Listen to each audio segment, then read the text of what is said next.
there were quite a number of key highlights as I listened to it. Every time I was cringing and saying, God, how did we get here? How did we even elect somebody who does not even have empathy, even feeling the pain of people? Like, that was heartless. I cannot even believe it. He was given an opportunity maybe to come out as a human being, but we saw what we saw on Tuesday. That is the real president. Ruto, back to you. Thank you so much, Jason, for your sentiment on that. And thank you guys for joining. When you open up your mic, make sure that when somebody's talking, don't open your mic because you'll bring more confusion to the speaker. That one will be our conversation will not be constructive. So thank you so much, guys, again for joining. For sure, Dr. is coming in the next few minutes. It was held in a meeting, but at 11:30 joining. If then Risasi, how are you doing? If Otieno, how are you? Hey guys, can you hear me, Hillary? Very well, very well. Yeah, thank you so much. This is my first time to speak on this space or any Twitter space, X space. And I'm really impressed. First of all, I want to echo what Jason said about the speech. That speech just made my blood to boil. Like when Ruto, actually, I'll not call him the president. Miguna Miguna told us yesterday he doesn't deserve to be called a president. And please, guys, on this forum, let's not call him the president or Honorable Ruto. His name is Ruto, you know? And my blood really boiled when he was told about the kid who was shot 12 times, and he asked, is he alive? That means that in Kenya, just being alive enough is okay. Like, to him, as long as we're alive, like, being alive is okay in Kenya. Anything else is a privilege. You know, drinking water is a privilege. Breathing is as long as we're alive, that's okay. And then as we joined this space today, yesterday I listened to Miguna Miguna very cleanly. I was very impressed with how articulate he was. I was very impressed with how he was putting forward his points. I was very impressed with how patient he was, especially when people kept on asking the same questions he had said before. So I just want to remind us, guys, of what he told us yesterday. Let us focus. Let us not talk about what we need to do to redo the constitution or form an IEBC. Let us focus on what Miguna Miguna told us, and let us let go of fear. You know, I really learned a lot from listening to him yesterday, because it's fear that's holding people back.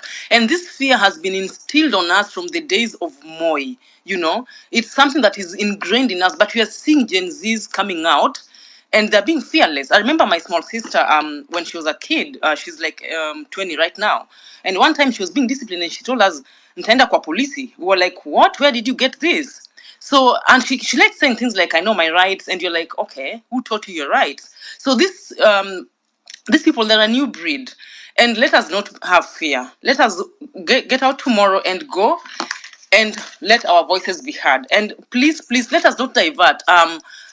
Take this movement as someone who is leaving work from the office and going home.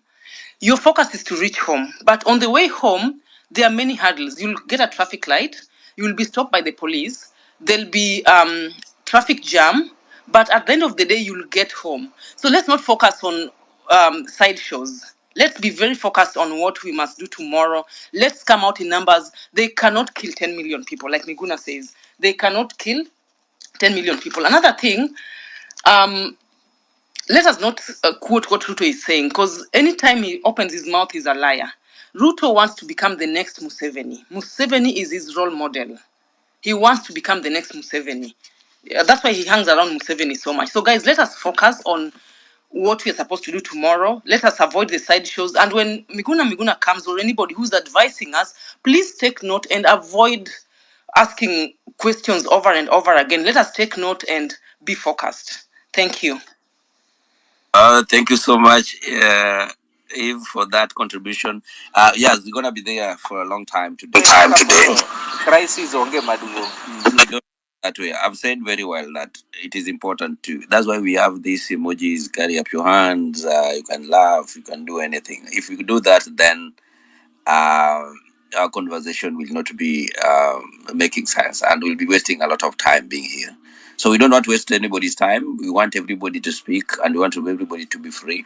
And our topic is about Ruto's interview yesterday and why tomorrow's demonstration is the ultimate battle for Kenyans or for Kenya.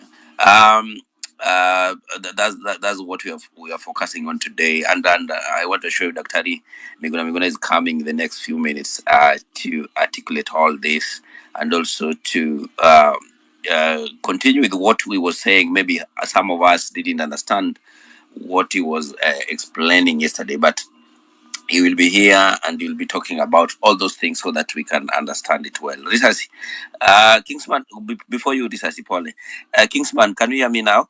Are you okay? Yes, Hilary, I can hear you loud and clear. All right, thank you so much. Risasi, go ahead. Thanks, Hilary, and this is very well timely, given that we are having a demonstration tomorrow. So I think the energy that Miguna injected in the space yesterday was good, and I'm hoping to have a similar experience today. So turning to Mr. Ruto's interview yesterday, clearly I saw a man who was living in denial. He couldn't accept the magnitude or the extent of havoc the state militia in the name of police have caused to peacefully demonstrating civilians. And it took him roughly 4 minutes and around 40 seconds to accept that a kid was shot. That tells you the kind of man we are dealing with. One thing I noticed about him is somebody who, I don't know, by design or deliberately, hasn't experienced the ugly side of the police, and therefore it was hard for him to understand that police are the biggest tool of violence in protest. And he couldn't admit that. To him, the focus was on property, a non-existent property. I don't know what kind of property Mr. Ruto was talking about yesterday, saying that was destroyed by criminals. And I don't know his obsession with criminals. We know he has a criminal record. So he thinks that for everyone to exist, should have a criminal record like him. So that is something I couldn't understand from his interview yesterday. One thing that was so much disgusting was his constant bravado on how he is the one to solve Kenyan's problem. He's posting himself as this silver bullet that will solve all our problems. And that is something that is fundamentally wrong with the man. Everything revolves around him. He's talking about how he is the man to fix the country, how he is the man who knows the right thing for us. I mean, even if you're a doctor and you want to treat a patient, if the patient doesn't like you, it doesn't matter whether you have got huge doses of vaccine or huge doses of prescription to the patient. If they don't like you, they don't like you. Why are you forcing yourself to treat us? If you have a problem and you're saying, no, Mr. Ruto, you are not the right person to treat us. Why is he forcing himself on us? I don't like the man. I don't like his attitude. The guy is, as he always says, I think he's the one who is a criminal. He should not be quick to label people criminal. But that is the kind of man we are dealing with. So be wary of him. I'm hoping that that anger will still go on until tomorrow. Thanks, Hilary, and for the space. Thank you so much. Thank you so much, Risasi, for that contribution. Thank you everyone for joining again. Yep, Daktari is joining in the next few minutes. He said that he's busy, but he surely want to join this one to at least to speak with the people like maybe 2 hours. That's why we had really opened it a little bit early, but we'll be here for a while today. I don't know who's going to come. Tomaso, Alia before Tomaso. Alia, how are you? Actually, Ndunge. Yes, how are you? Good. How are you doing? I'm good. So me, I will be very quick and today is I'm talking about yesterday Ruto's interview. It was for me. It was very bad to see it as a Kenyan president. It was very bad.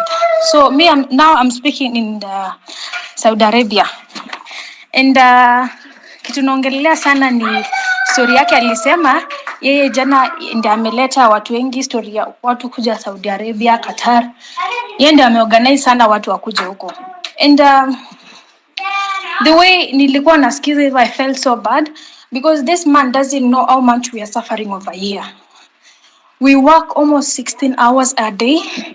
We don't eat properly. It's not good for us. Other countries like Indonesia, Philippines, they're getting a lot of money, and we're working in the same place, the same hours. But unapata Filipino is getting around 60,000-70,000. Us Kenyans, we are getting 29,000, 30,000. We are working over 16 hours. So come out, this man, he can't even speak to the government of Saudi or my other government for us Kenyans to get at least a little, tuongezwe mshahara kidogo ama something as sort. And mtu ndiye anasema ametusaidia. He's lying.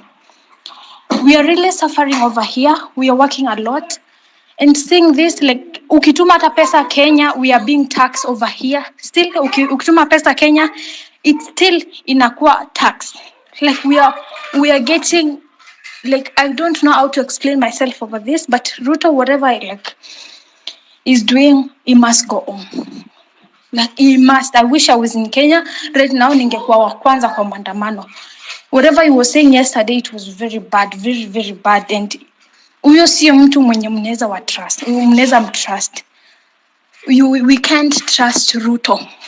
Ruto must go home completely without saying anything, without hata kuja na sympathy, akuje na nini, we don't want him. He must go. So for me, I will say thank you so much for this opportunity. That's what hiyo ndio naweza sema. Thank you. Thank you so much. Thank you so much. Tomaso, are you here? It's Kingsman. Now you can. Yes. Run it. I'm here. I'm here. Can you hear me? Can hear you, Tomaso. Great. I'll be very quick in my submission because I know we have a lot of people that would like to speak. I'll speak a little bit, then drop my mic. In yesterday's speech, I saw a lot of inconsistency. And there's a philosopher who says that if you want to say a lie that's close to the truth. But this guy was saying lies everywhere. And there is an MP who mentioned, he's called Ngeno. He said that he was the last person to leave Parliament. And he looked at the boys coming in, and the young guys that were coming in, they had a flag and a phone. But this gentleman was telling us that people came in, broke in, went to the armory, and you look at inconsistency in what he's saying, my friend, I think we are heading the wrong direction. Secondly, there's something that he said, let me tell you something about, if actually a human being, you need to be very remorseful. In whichever way, you're supposed to be very remorseful. And arrogancy and trying to play victim and being very defensive will not help. He had an opportunity to a little bit redeem himself.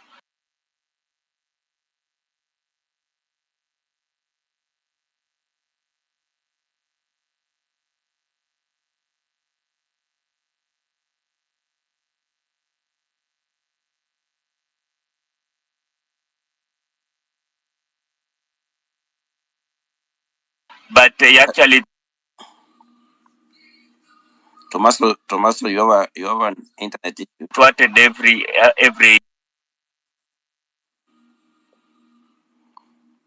Tomaso, you have internet issues. I don't know. Can you hear him? Can you hear him, Kingsman? Can you hear him? I can't hear him. I think he has a network problem. Tomaso, you can check your internet, then you come back. I think Mwangeka, you can go as we wait for Tomaso to fix his mic.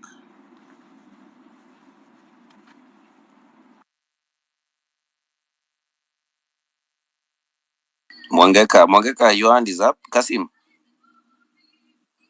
Hello? Yes, do you get me? Yes. Yeah, mi nataka kuchangia kuhusu ile interview ya president ya jana. Mtu mwenye namshabikia sana kwanza. Eric Latif alimuuliza maswali mazuri sana yenye alimshinda kujibu.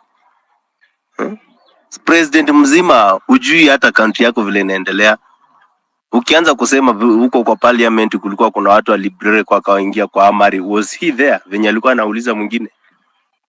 na ingekuwa hivyo si tungeonyeshwa hata na watu wa news vile ilikuwa, but yeye anaongea tu vitu zenye haziko kufurahisha watu na kufurahisha ulimwengu na kuconvince watu uongo yake yenye amezoea. I'm very bitter about him. Thank you.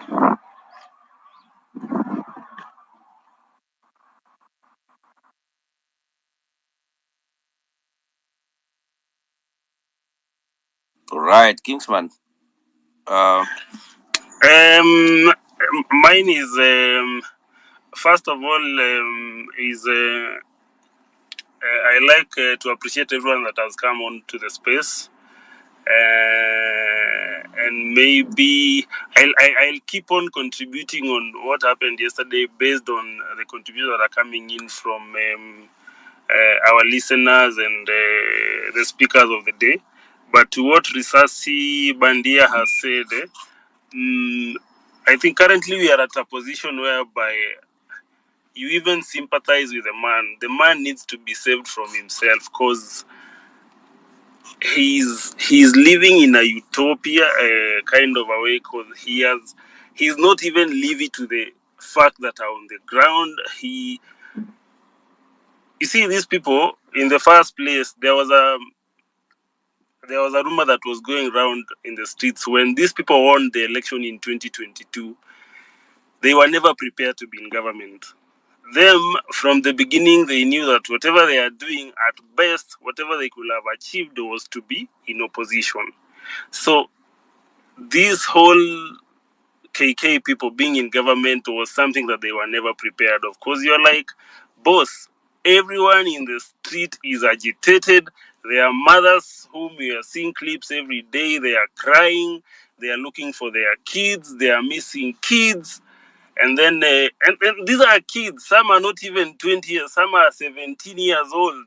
They are not even very small kids. So already the whole country knows that we're in a somber mode. People are agitated. People are mourning. People are sad. So I expected, even if, because he's a very good pretender, he's a very good actor. You saw when they were sworn in with Uhuru Kenyatta in 2013, him and the wife were crying at Kasarani. The other day, he was also crying at his deputy president's residence when he won the election. I don't know, when they were being prayed for. So he's a very good actor. Yesterday, I expected the first thing that he could have done is to start by crying, even if aeke maji kwa macho ama aeke pilipili, alia hata kama ni 3 minutes. And then now we'll be like, okay, at least this guy now he's remorseful, because that is what Kenyans want. Kenyans want a remorseful leader. A remorseful leader is, even Moi never used to shoot kids. Even by the way, people are talking about it. I don't know. No, this guy is, hey, Moi afadhali. This guy is Hitler is apprentice to Ruto. Eh? Even Hitler is like, where this man is even on another level. Because remember, Hitler loved Germans. Hitler never killed his own people. But this guy does not give a fuck whether when in Kenya, as long as anything that is a threat to power, for him not to be the president tomorrow or the day after, he will get you, my friend. Even yesterday when they were asking about the abduction of Keter, you could see there he was saying that is a normal police arrest. Una arrest mse kwa church, nje mnamvuruta kwa gari. Someone who is known by everyone. Why can't you fucking summon him? Yeah?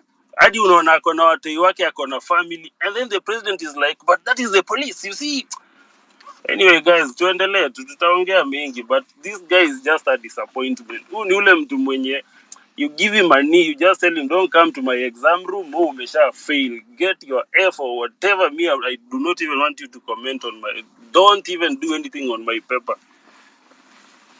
So tuendelee conversation. Yeah, thank you so much, Kingsman. I want to inform our listeners that Dr. Miguna Miguna is joining us in the next couple of minutes, and is the main guest today again. We want to hear his views again today. Yesterday he talked about a lot of things, those who were here present, and today we want to chime in again to explain maybe some areas that we didn't understand yesterday, and also we're going to talk about the interview the Ruto's interview, but what is our views on the same? What is our views, Ruto's interview yesterday? For those who watch, if you not, you can listen to it.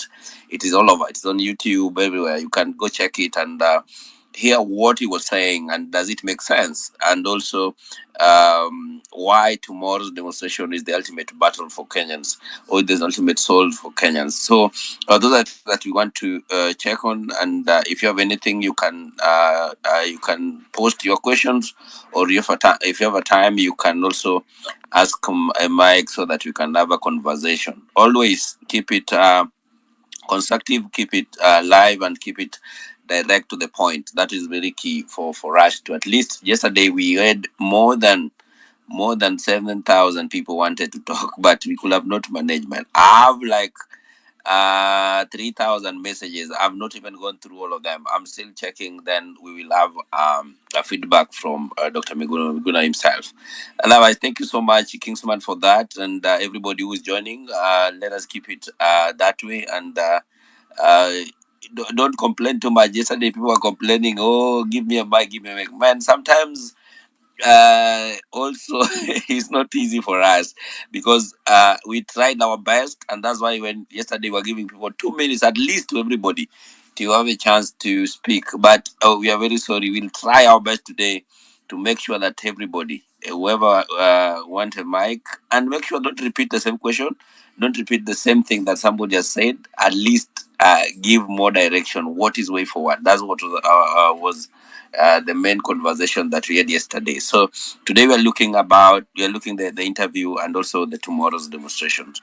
Thank you so much again for joining. Elena Yugi, now can you hear us? Yes, I can hear you. All right, go ahead. Kwanza kabisa wacha niseme pole kwa wale walipoteza maisha yao. Tumesema pole sana. Secondly, tunataka kushukuru daktari mwenyewe kusimama na sisi wakati kama huu. We appreciate him so much. Mimi niko tuna kitu nilikuwa nataka kusema. Nilijaribu jana sikupata nafasi. Leo umenipea nafasi, nimeshukuru. Kuna wale watu walioumia. Kama kuna kijana mwingine anaitwa Frank Okot, nilimuona kwa Citizen TV. Nilikuwa nataka kuuliza wale watu walikuwa responsible kwa zile pesa tulikuwa tunachanga. Mbona hawakushughulikia watu kama hawa jameni? Mtu anatolewa hospitali because of 46,000. Na kuna risasi 6 kwa mili anarudisha kwa nyumba. So please can you ufuatilie mambo kama hiyo, ufuatilie mambo ya hiyo pesa, tujue hizo watu wanapata matibabu waje. Alafu tena hapa Homa Bay pia kuna watu wengine waliumia bado wako hospitali, kuna wengine walikufa. I don't know kama wao pia wanaweza shughulikiwa. Lakini we are appreciating you so much kwa ile kitu jambo unatufanyia, kutuelimisha, kutumama na sisi, alafu na kutu encourage. Hapa Homa Bay tuko gangari, and tomorrow tuko kwa street kama kawaida. Even though polisi wamemwaga hapa kabisa wengi sana sasa hivi wanatembea kwa street, but hatuogopi. Tutasimama maandamano, tutaenda. Mimi sio Gen Z, mimi I'm 42 years old now, but nitawajoin kabisa. Kijana yangu akapo Nairobi anasoma, nilimwambia aende na bado nilimwambia kesho pia aende. So tuko pamoja na tutakuwa pamoja. Asante sana kwa nafasi. Asante sana Elena Yugi for that. And actually tunashukuru sana kwa moyo huu ambao uko nayo, na unaona kwamba ni vizuri tusukume hiki kitu, na asante sana kwa kusema kwamba Homa Bay tunapata ripoti pia. Tunataka kupata leo, tunapata ripoti kote sisi Nairobi watu kwa gangari, tunaona watu kwa gangari, Kiambu naona watu kwa gangari, we are getting all the reports. Mombasa watu kwa gangari, kila mahali Homa Bay tunapata kwamba gangari. Hiyo ni sawa. Shujaa, watu ongee hivyo hapa. Watu ongee hivyo. Shujaa, raise up your hand bana, inua mkono. Wacha nimeinua iza juu. Funga hiyo mic. Rules of the house. Before you speak, please, on your far right, there is a heart plus there where you can choose an emoji. So there is one whereby you showing a raised arm. So you raise your arm, and then now you can be able to speak, so that we are coherent, and we are also tukue na nini, tukue like in let it be a civilized kind of a conversation whereby you do not interrupt the other speaker, and if it is also possible, we do lead questions. You contribute on whatever you want after the other speaker, so that the conversation goes. We have continuity of whatever we are doing. So please, everyone, whoever who wants to speak, inua mkono. You'll get your mic. You'll get your mic. We are here today. Tunalala hapa kwa space. The country means a lot. This country, what we want, and for me, I want to declare this. Maybe there are people who are here like, oh, maybe these people are here. They want positions. They want what? I simply want a country where things work. I want a country where a president does not tell us that he's looking for opportunities abroad. Ebu imagine if someone in the UK, someone in the US, your own like Joe Biden or Trump or whoever is telling them that I'm getting you opportunities to go work in China. People, we have resources. We have one of the best countries in the world. We have everything. We have beaches. We can even make our own Dubai in Garissa or northern part of the country. There is everything in this country, name it. So the only thing that we want is a country that works, where public service is not about people going to enrich themselves. If you want to enrich yourself, please kuja ushindane na sisi hapa kwa hustle. Tuchape real entrepreneurship. Come and beat us here in the real hustle. But if you are going for a public office, tafadhali, go and work for the people that have taken there. We want humble leaders. We do not want Baraza shot someone. These other madman from Gatondo shot another person the other day. They even fly all the way from Nairobi to Kiambu to go and shoot someone. So those are the kind of leaders that we are getting. We even need to interrogate these people. So for me, it's about public service. And we have wrong people in each and every place in this. That is why the police are rogue, the courts are rogue, everyone in this country, and people who are in public spaces. People are bad because even Ruto is a reflection of our society. Watu walichagua Ruto because walikuwa wanajua sasa this is a person, once he gets to power, tutaanza kufanya madeal, tutaiba, tutafanya nini, we'll get shady deals, watu wa wash wenye wanakuanga hapo nyuma. So this conversation about him yesterday is just people are like realizing, okay. I've just called someone whom I was to meet today. So I asked him if we can meet tomorrow. He told me, no, you know what, boss, tomorrow me and my kids, we are going to the streets. Me and my 2 daughters will be on the street. And that is someone who is like, I think 60, 62 years old. So people are fed up. And tomorrow we must show up. And Ruto is just, for me, is just, he's maybe, he's an iota of the whole thing. Our political system and the whole thing is so rotten. People are looking at politics as an opportunity to go and enrich themselves, and not as a place where the way someone goes and studies medicine for 6 years because akona passion ya kusaidia watu. That is what politics should. You should, when you come out of politics, inafaa tukuchangie do hata tuende tukubaie hao as wananchi for the good work that you've done, not the other way around. That you come here, you are like second to Dangote, and there is no industry that you built. You do not have a public record of being in business, but you are this rich. That is why they are able to go to fundraisers and throw 20 million here, 20 million there, because si uchungu hawajatafuta. They just pick. You hustle, you have loans, banks zinakufuata, auctioneers on your back, but other people here, you just see them flaunting opulence everywhere. Wakona do, but deep down hawajafanya kazi. That is what inauma kila mtu. That is, someone sold fake fertilizer. They came to parliament sniffing fertilizer kama madogi. Ati now that was the committee for agriculture. Watu wananusa fertilizer and wanasema hapana iko sawa. Really? What the fuck? What the fuck? We do not have we disband this thing. We do not have a country here. Tuanze vizuri. We do not have a country here. Kina Karen Nyamu. Those are the, and every day they are posting because they know that they cannot be held accountable. We need, ukisikia there is a public position or maybe a re-election somewhere, unakimbia mbio. You do not want to be close to that place because you know once you get there, we will strip you naked. Tutakuanika na all the wrongs that you've done, especially on embezzlement. They'll come to light. So guys, let's keep the fire burning. Whoever wants the mic, inua mkono, tutakupatia opportunity ya kuongea.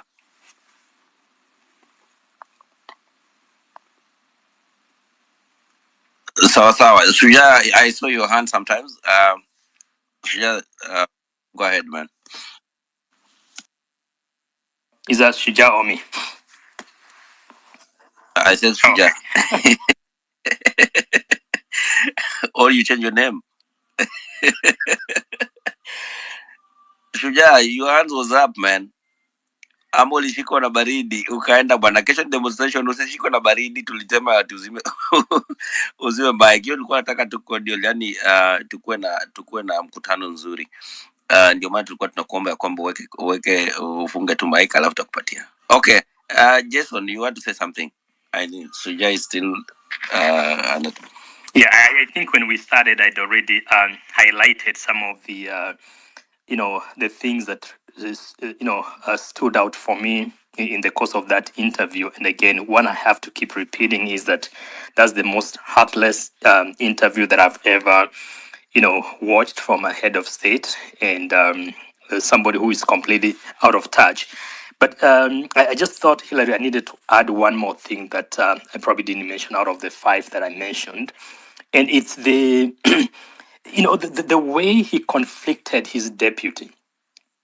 I don't know if you caught that, because that was really significant, because it was brought to his attention that for sure the deputy has confessed, has come out and said that there's been abductions and extrajudicial killings and all that.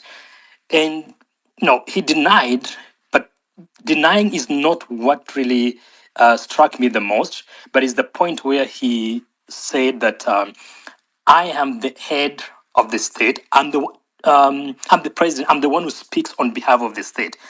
Now, that was really significant because it really was trying to communicate that whatever the deputy said, he's not the president. He's not the boss. So you have to take from the boss, not the other person out there. And that really, in my opinion, does it got to a point where people will seem to believe Rigathi more than now. Really, did you ever imagine that we will get to a point that we can imagine that Rigathi is a good person? Like, when Rigathi is better than you actually really the worst of the worst, because you know what Rigathi has been doing and all this time. But when it came out yesterday in that particular statement, it really struck me because Rigathi has said things that we have seen openly. People have been abducted. We have people that are missing. We have seen people being shot at and dying, and like really bodies falling down in front of our eyes. And that really made me realize that this person, he's completely out of touch. But number 2, there is actually some war going on. And that kind of war is what I'm thinking that, coupled with the kind of movement that is happening, whether Gen Z, all of us and everything, that kind of trouble, coupled with this kind of movement, is one thing that is likely to bring Ruto down. And for me, looking at his demeanor, looking at his, the way he looked, it looked like somebody under siege. It looked like somebody who has been cornered. And now he's out there to try to give a bold face and look like he knows it all and all that. and I thought that was something of worth noting. And finally, Hillary, I want to say this, that even as we talk about the momentum and the movement, I think it's important that this message, we continue making it clear that we gave you time, 2 years. People were patient and everything. Right now, time is up. So we are taking back our country in a very constitutional way. And the reason we are doing that is because you have failed, but not only failing, but you don't seem to understand. Let me underscore something about the finance bill. Even if he talked about he removed some things from the finance bill, one of the things that has troubled me is that the mindset that put those things there. I'm not even concerned about what you removed and what the amendment and everything. But somebody from the onset who even had the thought and the mind of putting them there, that is the kind of people who are leading us. That is actually a demonstration of incompetence, even before we talk about dialogue. Because how do you even get there? Who is advising you? So I think that's what I'm saying, that we do not have a president. We just have a person that maybe is obsessed with wealth and property, and he wants to take pride by probably at one point being the richest man in Africa or wherever. And that is what he's chasing. He's not here to lead. And we must stand up to him. Okay, Jason, thank you so much. Guys, how many people have problem with internet? How many people have problem to hear us? How many people have problem are struggling to hear us? Can I see by the show of hands? Can you have us clearly? Most of those people who are not a speaker. Can you hear us, guys? Can I have thumbs up or thumbs down? Because Dr. is joining in few minutes. I don't know whether can you hear me? Can you hear, guys? The space is okay or is not okay? It is very okay to me, I think. Right. I don't know. Some people I see are saying that they're struggling. We want to be sure this is okay, because when the speaker join, we want to know that he's audible enough. Everything is okay. Kila kitu iko sawa. Kwa hivyo sasa, when you have a problem with the internet, kama ni sisi wote, then we don't have we can start a new one. Haina dhambi, lakini kama tunaweza sikia pia ni sawa, we can continue the same. Kwa hivyo asanteni sana basi. Nimeona Dakwilo, how are you? How are you doing? Hey, I'm fine. I hope you can hear me. Yeah, you very well. Okay. So I've been listening to spaces since the Maandamano thing started, and I'd like to say sorry to all those who lost their lives. We didn't expect that it will come this far. Okay, the first Maandamano was fun. There was a lot of things, but the last week Tuesday one was just wild. So I'm sorry to everybody who lost their loved ones. So what I would like to say is from time to time we have been listening to Ruto's speech, and we are like, okay, why is this guy like talking like this? Why do you want to take people outside Kenya and all? Okay, I personally I am an athlete. I am an esports athlete. So I'd like to say that the first time we went outside to represent the country, we met Babu Owino, and he told us actually there is no money. But the next time we hear that there is Talanta Hela, it's giving people money to do what? So again, I'm looking at just the Ministry of Sports. Looking at the Ministry of Education, from top to bottom, it's collapsed. From like the head of the ministry doesn't understand what is going on with education. The CBC is just another thing. I'm a teacher, by the way, and for CBC today, this topic is this one, tomorrow it's different. So every day it's like you're changing the syllabus. The syllabus is different every term. Now I have to teach 3 subjects, and that's not even something that is realistic. So, coming down to what I'm saying, besides even the political part of it, every ministry is just not working.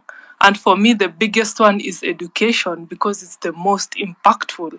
If you look at principals in Nairobi, they drive big cars, they are stealing. That's why every person wants to be promoted and come to Nairobi to steal public funds in, it's just, I don't know how we can do it so that when somebody is being given the ministry, let the person like have a background of like that knowledge. For sports, give people who have been in sports, have been athlete and have mastered that aspect.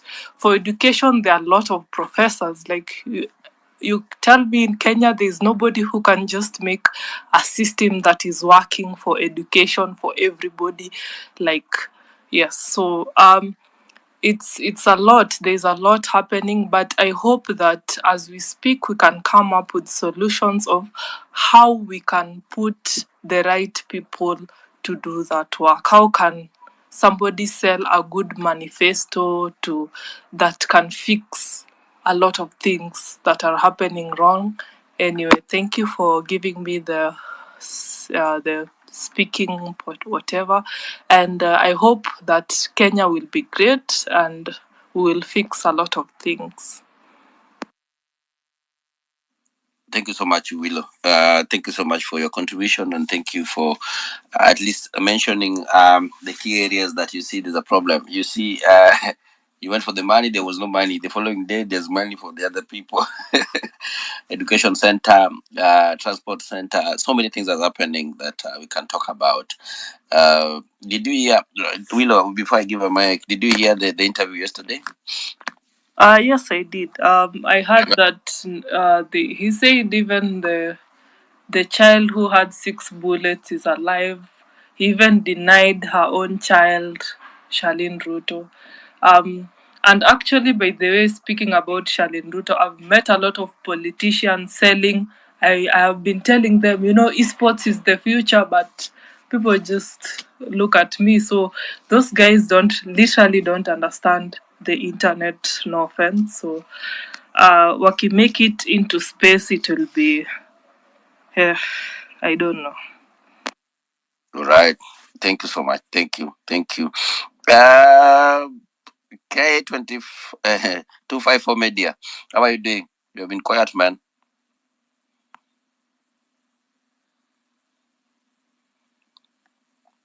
Guys, if you're on speaker, I give you a mic. You don't seems that you want to respond, then you'll go to another person, then we drop you because there's so many. I already have 100 requests. So it means that I'll drop you to give other people space. Jefta, go ahead.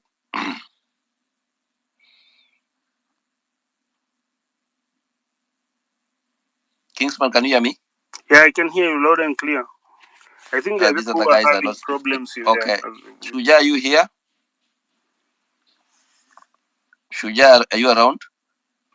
On my end, they look Right. like the people you have called on listener mode. I don't think they have a speaker. There is Wanjiro, Gideoni,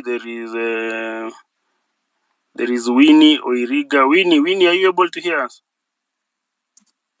Yeah, I can hear you loud and clear. If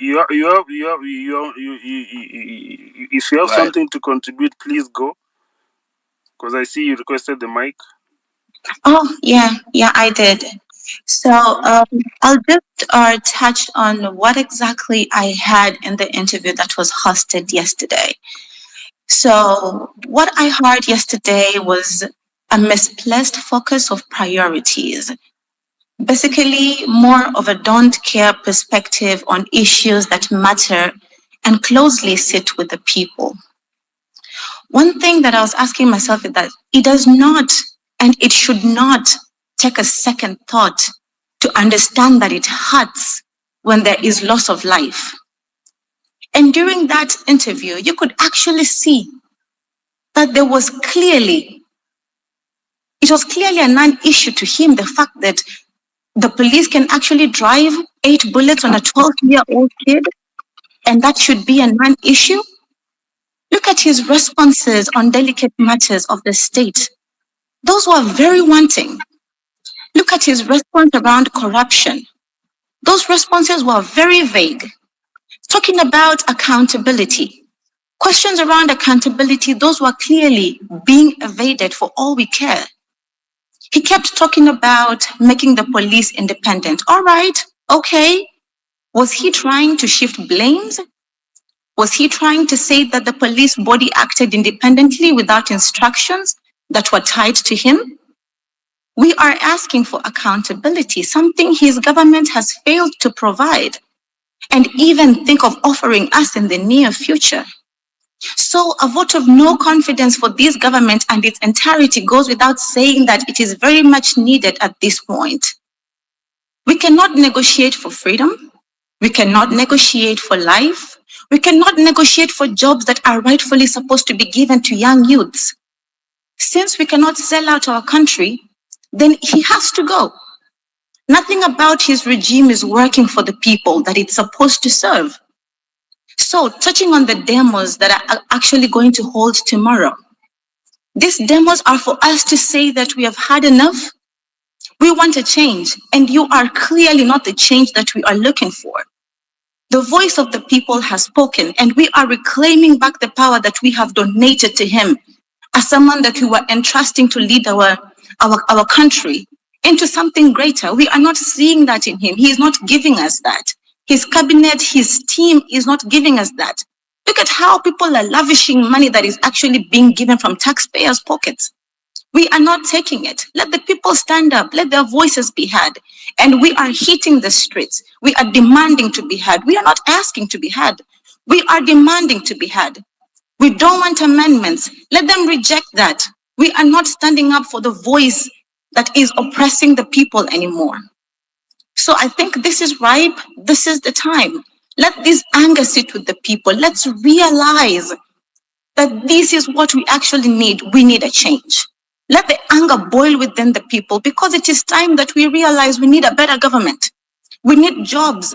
We need people in the space that talk their mind.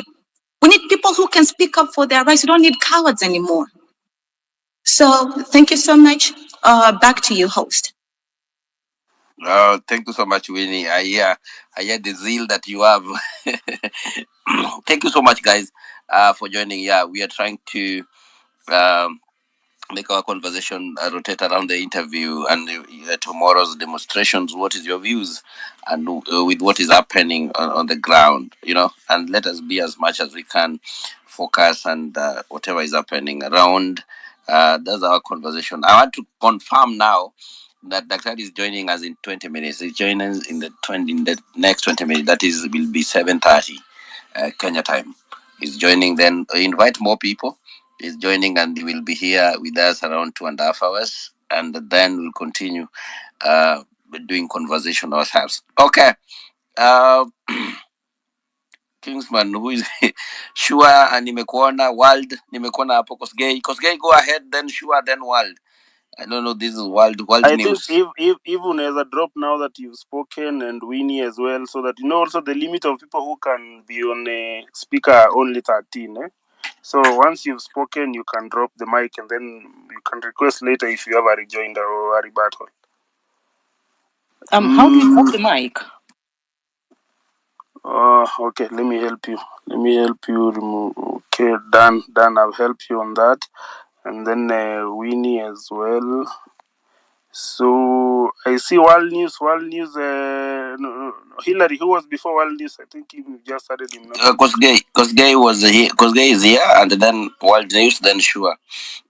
Kosgei, be a member kwa ground iko vipi? What are people saying? What are their reactions from yesterday madness? From an interview that was done by a robot, from someone who does not have touch with the ground. He does not have a touch with the people. He is not. Him. What matters to him most is brick and mortar.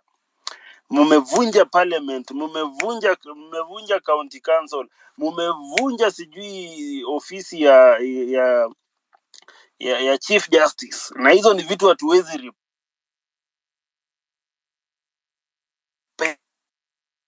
mevunja. You know, we've lost 2 point something billion. Sasa hata huo mtoto huyo mwenye amepigwa risasi ya kupigwa na risasi, achana na huyo hata kwanza hajakufa. So please, we want reactions. If you didn't want to go to maandamano when uonekane uonekane yeye tu Kenya anataka ni property is what he was voted in by. Properties made him the president of Kenya. So Kosgei 20.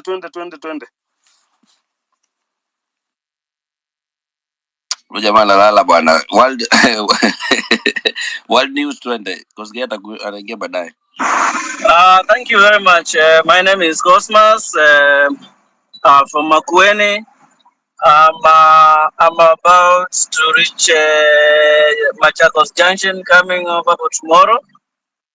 And I watched last night and I just mentioned one small thing that really shocked me. When he was asked about why the armed forces is in the street, he asked, so, ningefanya nini? What should I have done? Sasa ningefanya nini? And I think that's alone. It tells you that the guy has no clue, because there was something that he was supposed to do long time ago. He should have listened. That's what he was supposed to do. Now, why? Wajua, I want to give you a small thing that happened when I was young. There is this guy who used to bully us. And so one time we ganged up all the small boys from the village and we went to look for him. And then he came with his mother and he was hiding behind the mother and just peeping and seeing where looking at us. But when we realized he was urinating on himself, we just left him alone. So this guy is just hiding behind the military to stay there maybe for the rest of the term. But once you ask the way forward, myself, I haven't been in the fight with Moi as a student. The best thing is not to give up. Guys should not just give up, because if you give up, the guy will come back with a lot of force. So thank you very much, guys, and we'll be waiting for other people to come and we hear what they are saying. Asante sana.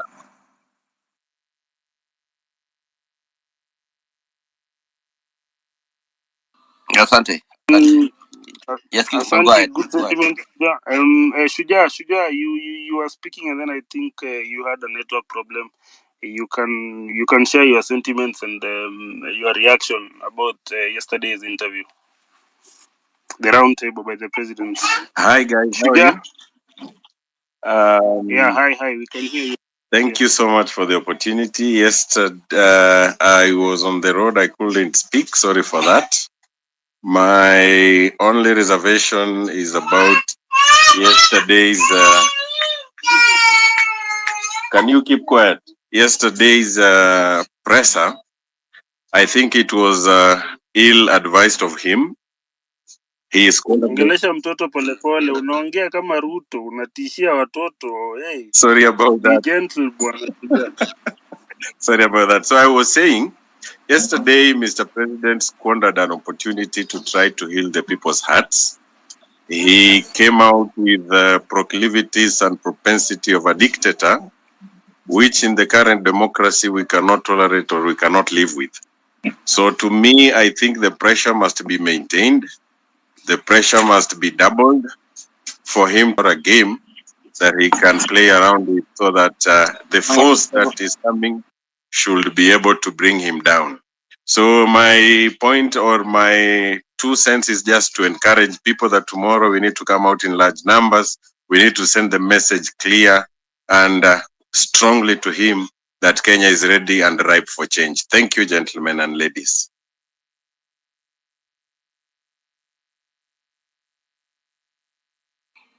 Thank you, Shuja. Thank you so much. Now usiongeleshe mtoto.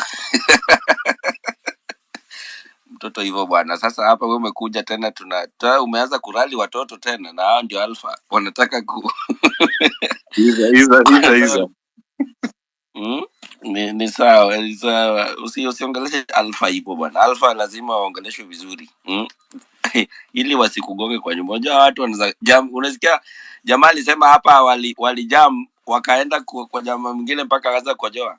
Hata wewe unaweza kojoa kwako bwana. Wanjiru, say hi to these guys, then we go to Shua. Habari Wazalendo. How are you? Thank you very much for joining this space. So my name is Wanjiro. Hata mimi ni Mzalendo. Yes, yesterday's Ruto's interview gave me rage times 100, and we thank him for that bad decision, which played very well into our hands. We are all fired up. Looking forward to tomorrow. As you can see, we want to talk about yesterday's interview. And Dr. Miguna is going to join us in a bit.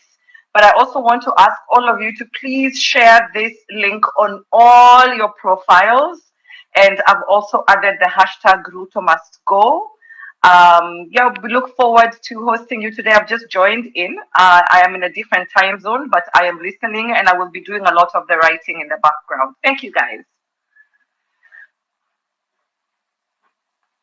Thank you so much, Anjali. Yeah, that will be good. Then we'll retweet what you're writing, what people are saying. All right, thank you for taking that role, and thank you for joining us now.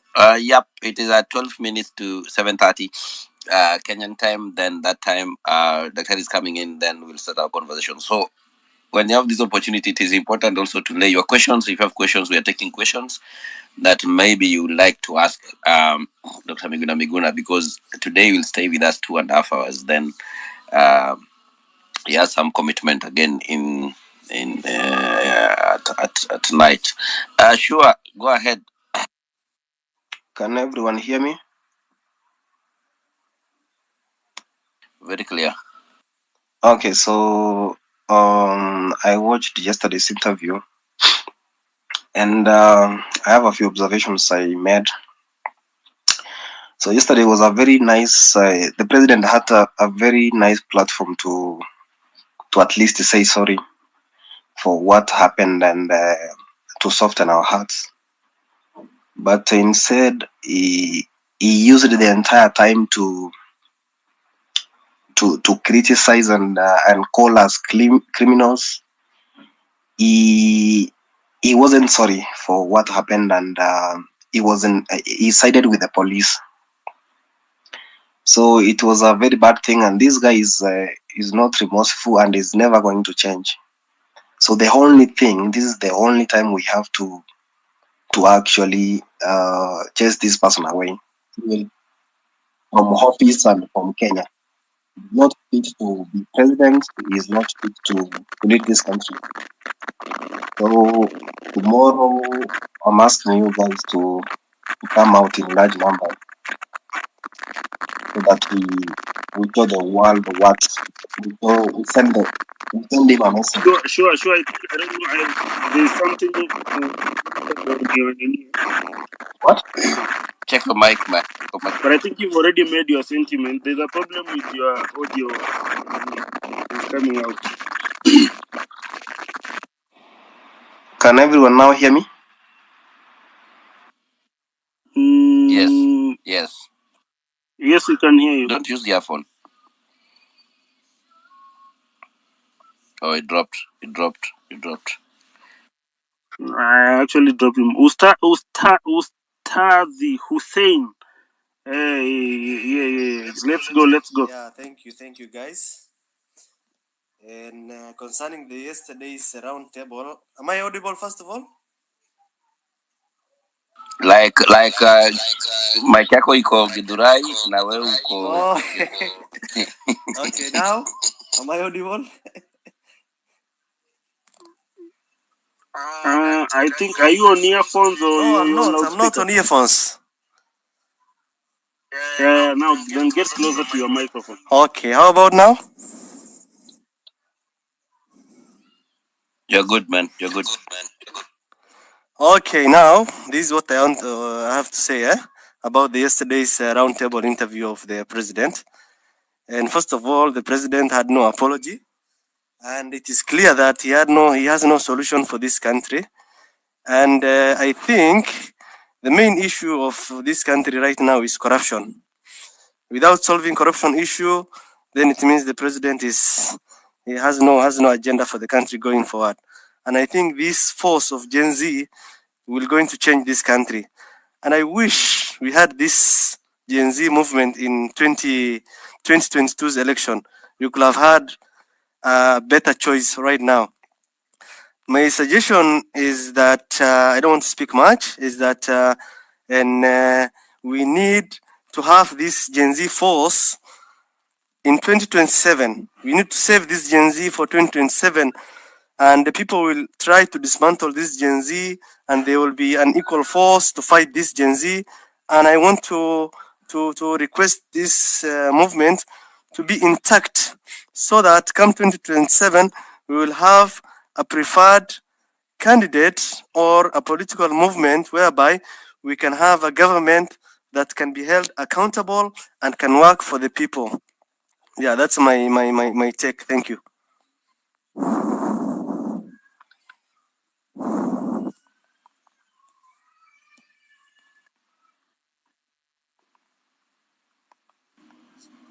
Kingsman no longer. I can hear you. Wanjiru, can you hear Kingsman? No, I'm not talking. Let's give the mic to the Okay. next speaker. Okay, thank you so much. Yeah. Joshua, go ahead. Joshua, go ahead. Joshua Opio. All right, you're still struggling. Elijah Singi, can you hear me?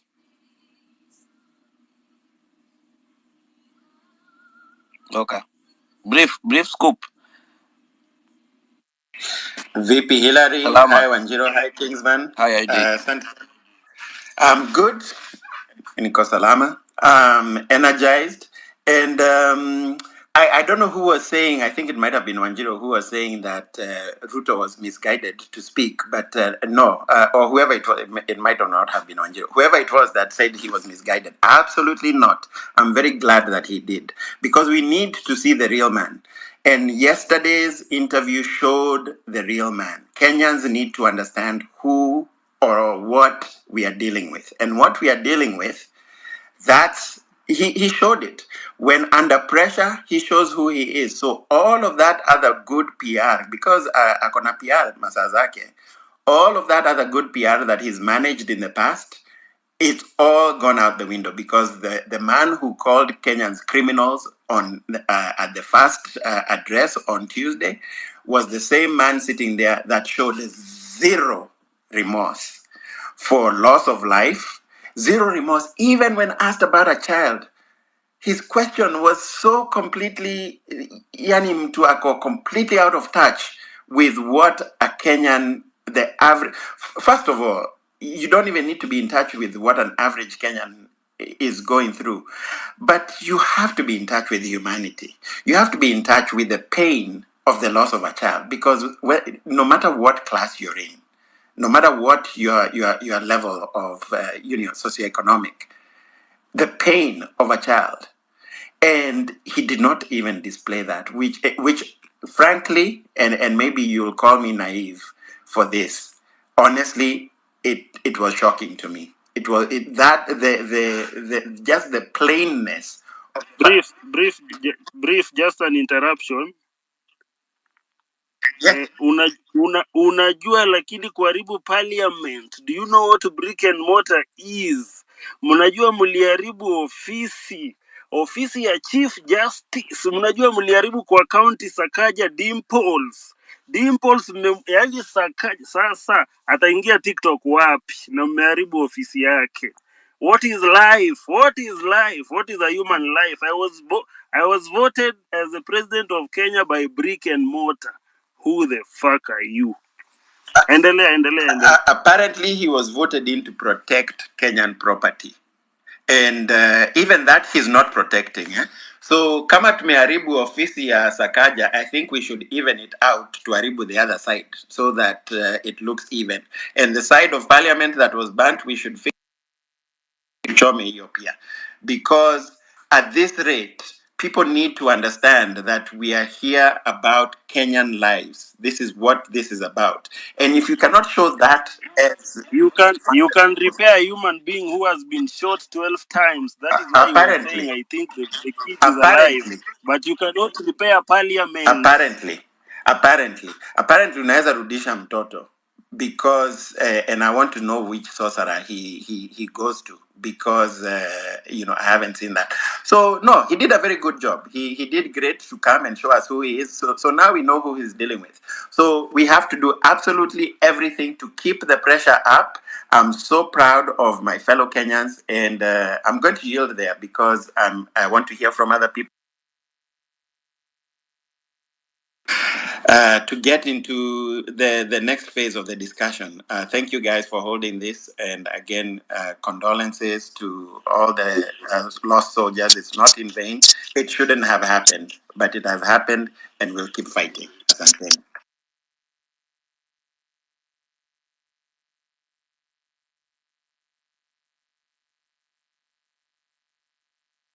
Honorable Mike, I see you're in a hurry. You want to go. I hope na wewe sio honorable hao wenye wametuharibia huko maisha na hizi jina honorable na hakuna honorable in that. But anyway, the mic is yours. Go. Honorable Michael Kinyanzui. Yeah, good evening, everyone. I hope you hear me well.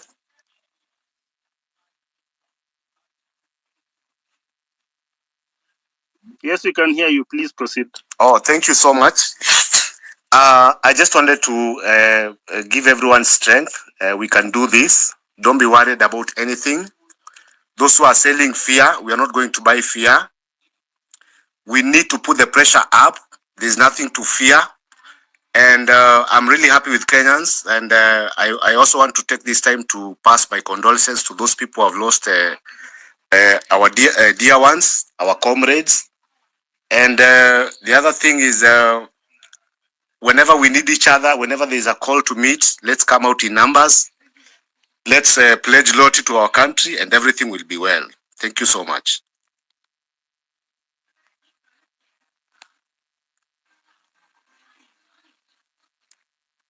Thank you, Honorable Michael Kinyanzui. Please, I'm not seeing anyone who has raised up his hand. Please, if you want to speak. Sammy, let's go. Good evening. Good evening, Sam. We are here trying to deconstruct Ruto's interview yesterday. What is your opinion? What is your take on what transpired? I think one of the greatest interview of all time.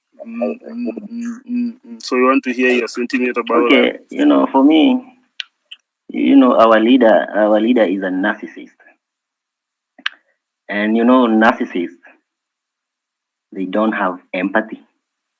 You can never get closure with a narcissist. Never. Ati mnakaa chini na yeye hivi ati mnaongea and you come into a conclusion to move on like this. You will never get that. Hata hii whatever hiyo committee ati imeformiwa watu waende State House and they talk, they will never get closure. They will never get to an agreement. Look at it this way. Azimio and whatever the NATCO report, hata nobody knows what is in that report up to date. Because those guys, you can never have your way with these kind of people. You can never. Wao wanaamini they are they are so intelligent, they are so full of themselves.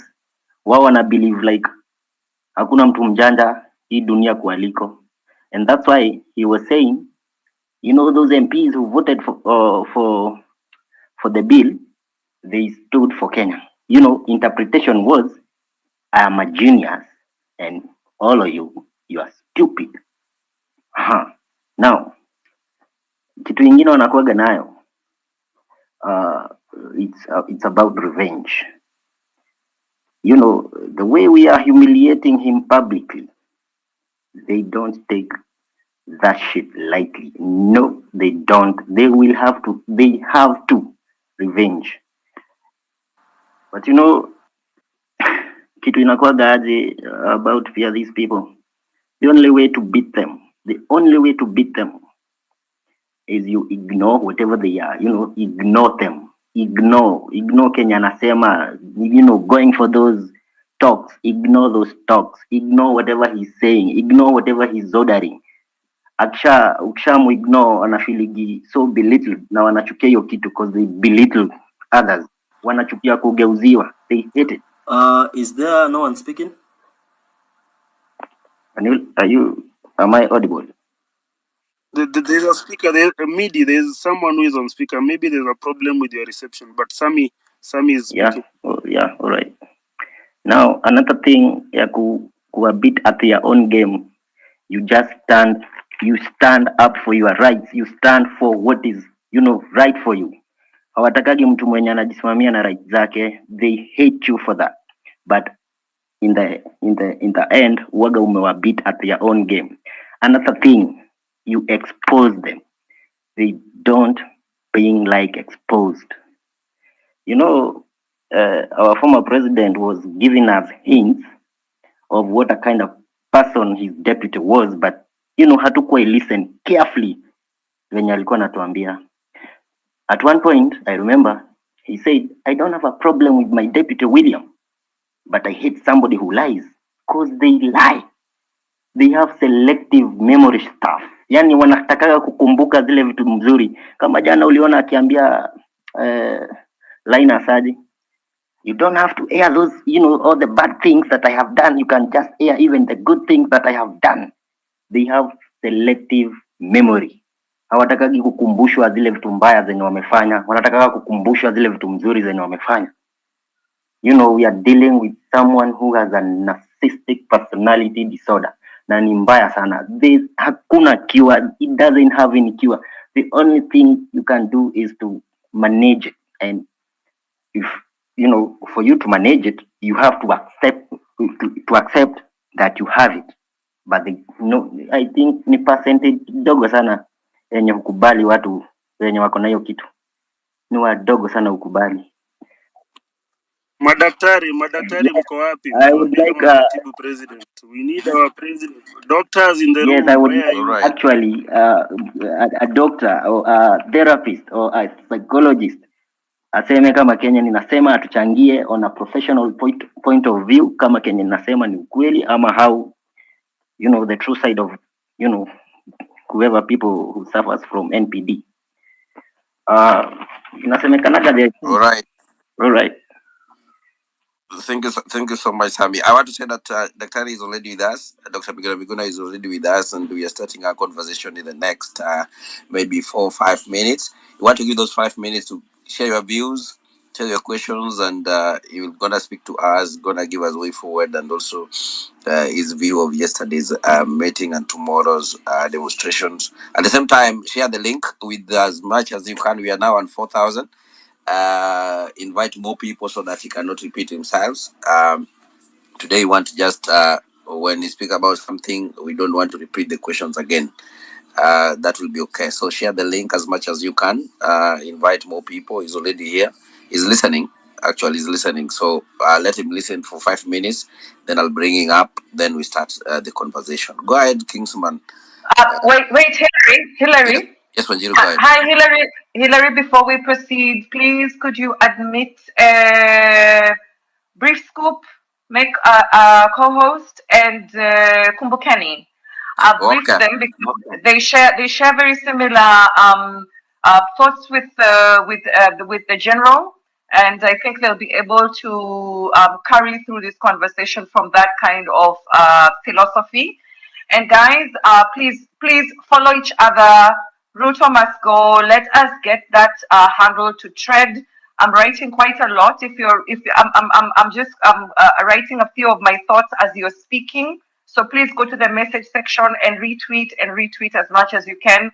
Let's get this conversation going. We want 10 million people on the streets tomorrow. Thank you. All right. Thank you so much, Wajiro, for that update. Kingsman, who was coming next? I think the next speaker that we have, where is he? I think Con from South Africa. Konzani Ngobizata Mlambo. Hey, boss. Are you in the right space? Well, I am in the right space. I'm an African. Yes, those are... Okay, it's a joke. You can go, man. You can go. Yeah, we are big. When Kenyans speak, the whole world listens. Yes. So please. I've got South African names because I speak their language, but I'm from Zimbabwe, originally from Zimbabwe. So yes, we've been following what you've been doing for a while. I think there is another young lady. I think her name is, I don't know whether it's a name because I can see that this name is, a lot of people have it. She's called Wanjiri. I saw her on Al Jazeera as well, having this interview. She's an activist as well. So yes, we've been following what you guys are doing, and we're inspired as Africans. And we are saying, guys, do not give up. Continue, putting pressure on these people, because the problems that we face in Africa, they are similar. Because these people that are ruling us at the moment, they don't have ethical leadership whatsoever. They don't have interest of our continent or whatsoever. They're just, selfish, self-centered. And as you are talking about what he said in his press or whatever talk, it's good that he exposed and disgraced himself in front of, the Kenyans. So you guys, I come together, whatever has happened, yes, it happens. It's not a good thing to lose life, but there are always going to be casualties. It has happened in our country before, and we had that fear. But fear does not, bring, what is right or your rightful or your birthright to you. So we have to soldier on. So in your millions, and I believe that you are going to oppress that system, and that is the beginning of good things, especially in Africa. Because what you are doing, we're watching it, and it's giving us hope. And my prayer is that as young, as a young generation, as Africans, we must network, come together, form structures that are going to speak for us, because for a long time there hasn't been structures that are, truly representing us. I go back to the situation that happened in Nigeria, the NSAS thing. They shook that country. But what was lacking was the structures, because they failed to follow that up. But I believe that you as Kenyans, you are going to, follow it to the end, because this is not the first time you've done it. Like I said, I've been following this young woman. You've got structures. I continue building those institutions and continue, spreading that fearlessness, to amongst Africans, because we need each other. And these people that are oppressing us, they're just a few. They're in their thousands. They're made up of these elites, the army, the police, whatever it is, their intelligence. They're just a few. But when we transform our mindsets and identify one another in our millions, we'll be able to transform, our communities and remove the system that they've been using for donkey years. Because Africa deserves the best. We've got resources, we've got everything that can look after us. So why are we continuing to allow these people, oppressing us? And what we need to understand as well is these people has been sucking on the breast of corruption for a long time. So for them to give us our continent back just like that, it will take bravery. It will take, us doing practical things, not just being theorists, but doing practical things. And you guys have shown it, and it's gonna work. So, thanks a million, beautiful people. If there's any way we can support you, please maybe give us links or whatsoever, because what you have started, it also requires, a lot of resources. And if I know there are leaders amongst you, if there's anything that you require from us, we will help in any way we can. In terms of money, I think it will help you as you continue to pursue your freedom. And that freedom, I believe that it will be freedom for all Africans, because we want to do the same thing. So thanks a million, beautiful people. God bless you. We are watching. Thank you. Thank you so much. Thank you so much. Thank you so much for your contribution, and we appreciate it. Now, we are starting our conversation. I think our 5 minutes is it's gone. You guys allow me again. I know many people are requesting. I have more than 100 again.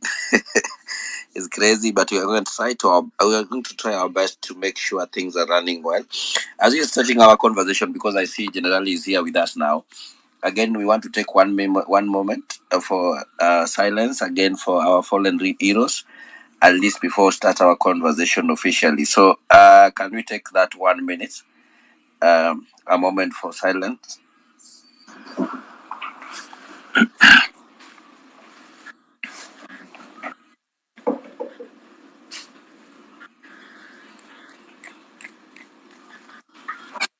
All right. Thank you so much. Thank you so much. Karibu sana Daktari. We are happy to have you today. And thank you so much for finding again another time to join us in this conversation. We really appreciate your time, and everybody here is ready to listen of what you want to say today.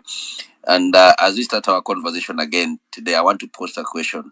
I want to pose a question to you as you start giving your views on the same. That I believe when I know yesterday when we announced this space.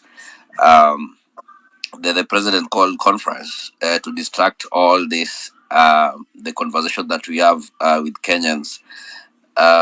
What is your view? What is your 1 cent view of his interview?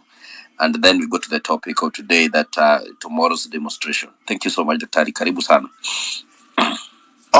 Good evening, everyone, and good afternoon for people who are in other time zones.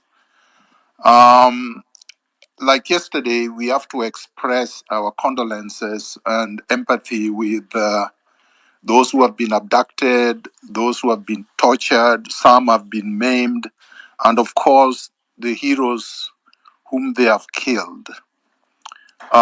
We have to always remember them by name, and I believe that next time we'll have their names basically read out, so that we actually always honor them. I know that Rex is one of the people that have been honored, but there are a lot of people that have lost their lives. And I think it is important, whether they were participating in the protest or not, that we honor them. The little boy who was shot. Daktari, maybe just an interruption. There's a few names that we have. I can read them out. Yeah. And then Go you ahead. proceed. So number 1 on the list is the doctor who was actually giving out medical services during demonstration, Dr. Margaret Oyuga. May her soul rest in peace. We have Rex Kanyeki Masai. May his soul rest in peace. We have Frank Okot, another legend. We have Nick Adams, another martyr. We have Eric Njeru, another hero. We have David Chege, Ian Kea, Belinda Chieng, Edwin Otieno, Eric Otieno, Eric Shieni, Bisley Kamau, Erickson Mutisia, Credo Yaro, 17 years old, Emmanuel Tata, and then Ibrahim Kamau Wanjiko. This was a list that was out before the young boy was shot. Is it 8 times or 12 times? The one that the president thinks she's still alive. She's in school. I guess today she went to school, and tomorrow she'll also join us in the Maandamano in Nairobi and the various sides in parts of the country. So, Dr. So continue. Thank you for the thank list. you, Kinsman. Let me start by saying we should stop calling Ruto president. Part of the struggle is the use of language. If we don't revolutionize our language, demystify and delegitimize oppressors, we are giving them power over us. It has to start with how we think and how we use language. Ruto lost legitimacy by the manner in which he has handled the protests. Not only did he hire goons, people who were not even police officers, and gave them guns to target protesters who are unarmed and peaceful and cause havoc in the country in all areas of Kenya. He then has gone on national TV many times and referred to them as criminals, the victims as criminals. So yesterday, what you saw, legitimacy. He then declared to all Kenyans that he doesn't get it. He's not just alienated from Kenyans. He's not just completely cold-blooded and heartless. He wants to tell Kenyans that he's proud of his killers, the snipers that they stationed in parliament and all other areas, the people who are shooting aimlessly into the crowds. He's basically daring the country, utadu. What are you going to do? And that is why tomorrow and any other day subsequent, the country must show Ruto that we own Kenya, that he doesn't own us, that having voted for him, and by the way, he did not even win the majority of Kenyans. He won the majority of the votes, 50 plus 1, according to the IBC. That does not give you ownership over a people. The fact that you supported me does not give me power over you forever. It doesn't mean that if I turn around and abuse you, if I turn around and steal from you, if I turn around and brutalize you or brutalize your family, if I devalue your values, then you still support me. No, there is no such thing.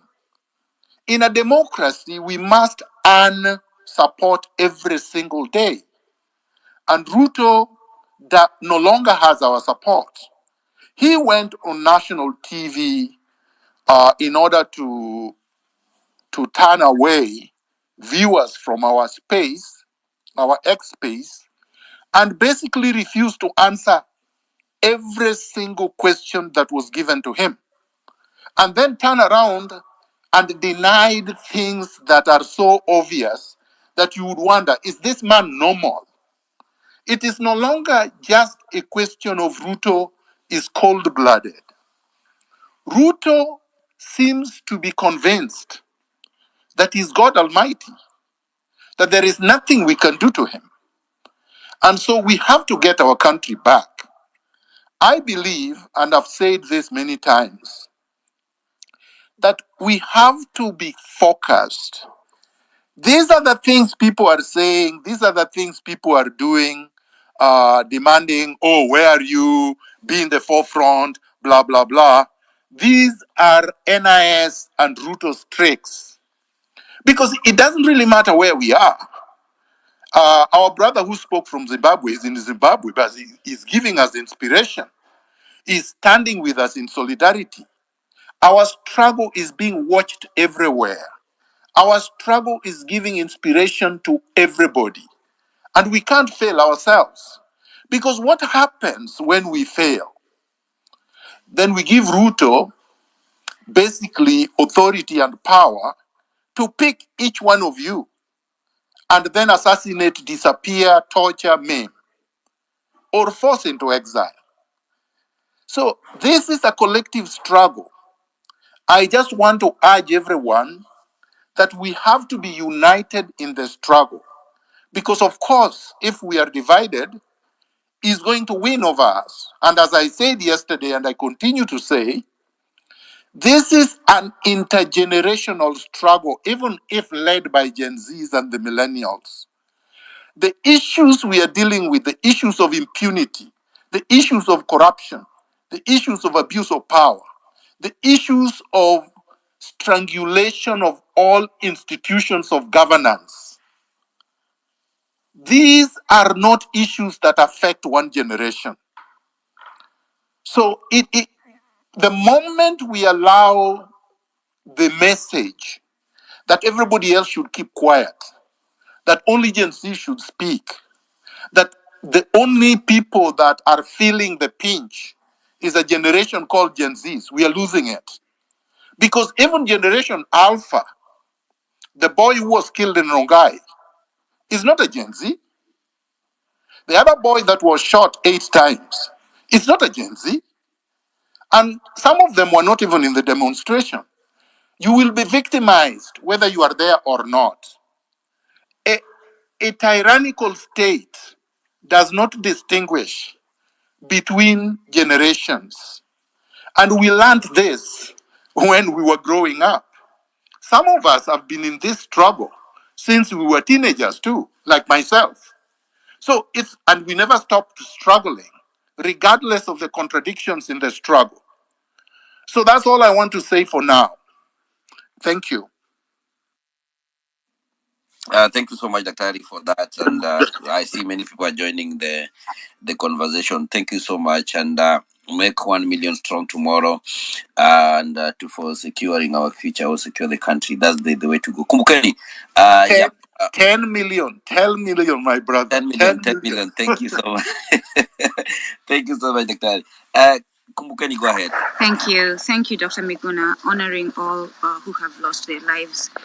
I just want to emphasize on that point that you made, and it's a great point. I have been insisting, speaking on this need to ensure we don't go along with colonial language. Colonial language is very good at keeping us in boxes so that it can best control us. So they decide they're going to call us Gen Z so that they can best control us and control the narrative. We must refuse that. I agree with you. And this is a problem of Kenyans. I know my mother is suffering. When I was in Kenya, I was suffering to put food on the table. My brothers are suffering. My sisters are suffering. The children are suffering. So this is not just a Gen Z issue. The Gen Z, and even when you look at the protests, it wasn't just Gen Z on the streets. So this is something, being someone who's been in the West and seen and worked actually in their governments and seen how they operate, this is something they're very good on and very big on. They make sure they control the narrative, and we must make sure that we don't allow them to do so. Asante. Thank you. And maybe Hillary Kidogo. And maybe just to echo on the words of Daktari. Daktari, first of all, thank you so much for your contribution. The beauty with you is that you are eloquent enough, even if you putting us into dangerous spaces, we think like we are going into safe places. So your eloquence is something that we are admiring, and it is giving us energy. Saizi, we need all the energy that we can get, because the person that we are dealing with, remember, he's most important. And I want to emphasize on this. Remember, the people that voted for this president were brick and mortar. Parliament mmechoma kwa ofisi ya Sakaja, dimple zake zitakaa wapi? CJ ana ofisi. Kumbukeni, this man was voted in by brick and mortar. So tomorrow he will be dealing with robots. So we need all the energy that we can get. Daktari, thank you. Kesho tunatokea. All of us will be there in numbers. 10 million strong. 10 million. Our strength is on the numbers. Our strength is on the disorganization. that is the biggest organization in Africa. Thank you for the brothers that are supporting us from diaspora, from other parts of the continent. Thank you so much. And everyone, please keep the hashtag going, keep it alive. Like if you can, let's follow each other. Pale pia kwa nini, and there's a post I've put for Latif. Please retweet, like it, so that even when such kind of people get an opportunity to speak to Kenyans, they feel that we are behind them. Ruto should be feeling alone. We need to seclude this person. We need to put him in a corner and put him there forever and ever as Iwai Itoka. We are tired. We are tired, man. So next speaker. Thank you. Brief, go ahead. Brief, go ahead. Maja, see you. Everybody. Yep. We have a lot of requests, guys. Yeah, go ahead, brief. Asante sana. Yes, yes, I want to reiterate that point about us creating and sticking to our own narratives, using our own language. We are Africans, we are Kenyans. Let's continue to perpetuate our narratives. Let's go back to our roots in search of everything, including the solutions. Daktari, I love the fact that you point out correctly, very accurately, that this is not a new fight. We have been fighting this fight because in reality, our economy, our systems of government have never worked for us. They've never worked for us Kenyans. We were bequeathed colonial systems that were meant to work for the colonizer. And the only thing that the colonizer did is turn it over to the African elites, Mzungus in black skin, to be the guardians of the spoils of colonialism. I'll just go real quick into Machiavelli's four-point blueprint of how you demoralize and conquer and colonize a people. It's a very thin book, by the way, The Prince by Machiavelli. It's a very thin book. Everybody in here should read it because it shows you who we are dealing with in the form of Ruto. So in the blueprint, it has 4 stages. The first one is you go in with your armies and administrators, and you demoralize the population by violence and aggression. The second stage is you create an elite class. You show them that if they are brutal, if they speak English like you or whatever language like you, and they behave like you, they too can get a taste of the privilege. The third one is 1960s, 1956 Ghana, 1963 Kenya, where you hand over political control to the elite class. And the fourth stage is the most lucrative because after they withdraw their security forces and their administrators, now all they do is collect on the spoils of colonialism using the elite class that they put in place. And that's what we have. We have an elite class that are the custodians, the guardians of colonialism. So Ruto just happens to be the very unfortunate one who is sitting being the custodian. He had a choice. He had a choice not to be the custodian, and we are giving him that choice today.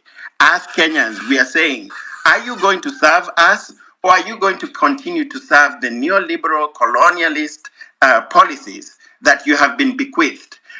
And again, this is not new. It's been since independence, or so-called independence, quote unquote, because we've never been independent. We are still under colonialism. We are at the 4th stage of colonialism. We are not even in neo-colonialism yet. Maybe if we beat this economic colonialism, maybe they will introduce a new colonialism that we can at that point call neo-colonialism. But at this point, we are still in colonialism. So, and Kenyans are very hungry because we've got a glimpse of what it might look like if we actually had a leader who had our interests. I think we all agree, or most of us Kenyans agree, that the Kibaki presidency showed us that we had the capacity to govern ourselves, to govern for Kenya, by Kenyans, with the interests of Kenyans. The fact that within one term, and you can correct me if I'm wrong, within the first term, Kenya was living within our means, living off the proceeds of our taxation, and we were getting services for the taxation. By the way, we must resist Western narratives that try to paint this as purely, quite simply, they reduce it to an anti-tax movement. We are not an anti-tax movement. What we are is an anti-imperialist, anti-neoliberal movement. We are protesting against regressive taxation. What we want is progressive taxation, where the people at the bottom of the economic ladder are not being overly burdened. They are not being overburdened with the burden of taxation. We ensure that the people at the bottom of the economic ladder are looked after, that corporations, especially foreign corporations, especially international organizations, now Ameja Kenya. Kenya is now the #1 destination of venture capital. And every single venture capitalist firm in Kenya is run by Wazungus, by foreigners, by Americans. They are coming, they are getting the funds. These funds look like they are coming to Kenyans. These same venture capitalists, they are coming, they are stealing the idea of Kenyans.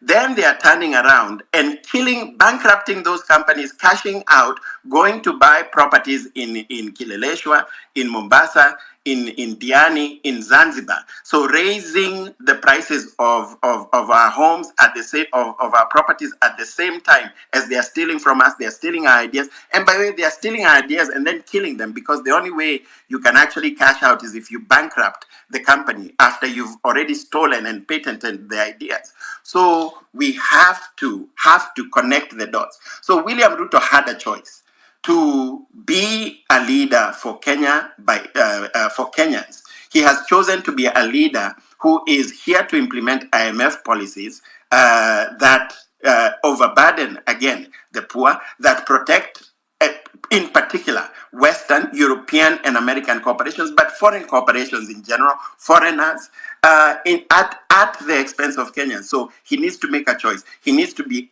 We need, and Kenyans are giving all of our leadership this choice.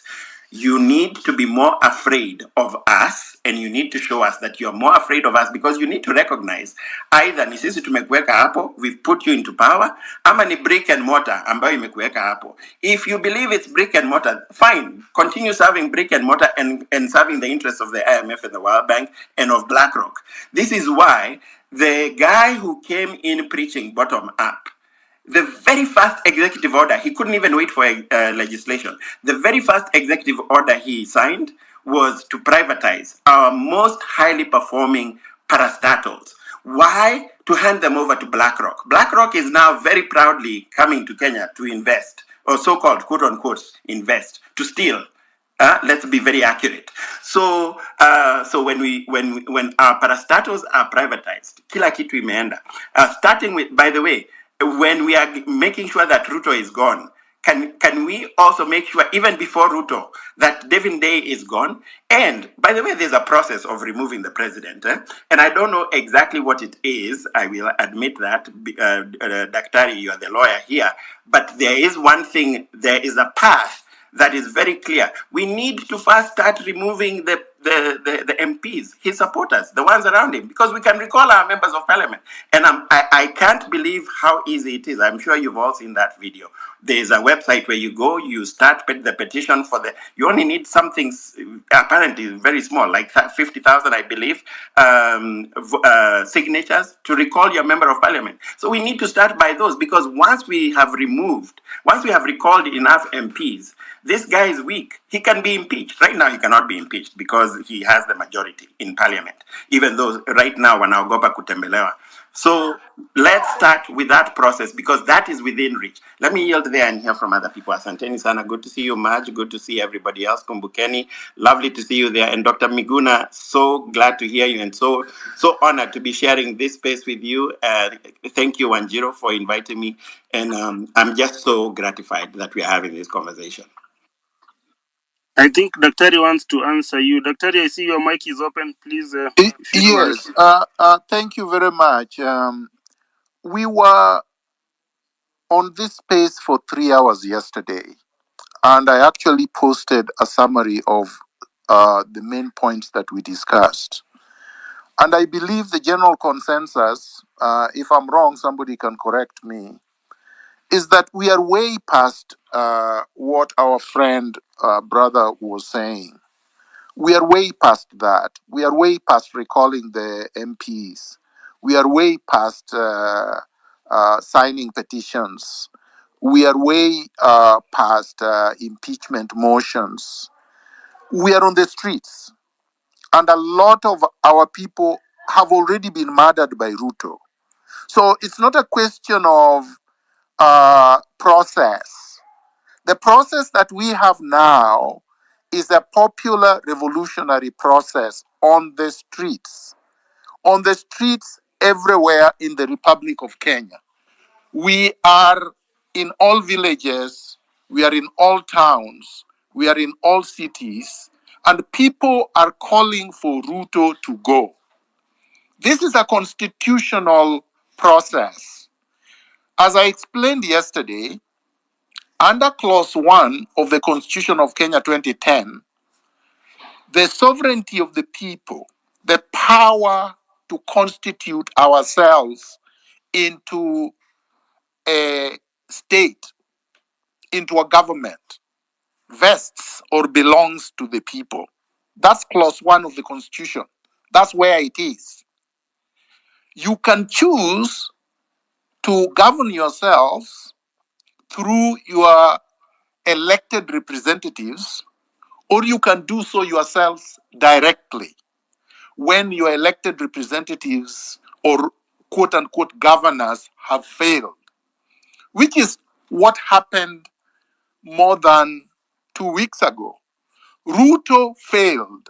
Ruto registered to the people that he failed by forcing Finance Bill 2024 on us, even though Kenyans had told him in petition after petition, protest after protest, and engagement after engagement that he needed to withdraw it entirely so that he could bring a legislation or bill that was acceptable to the people.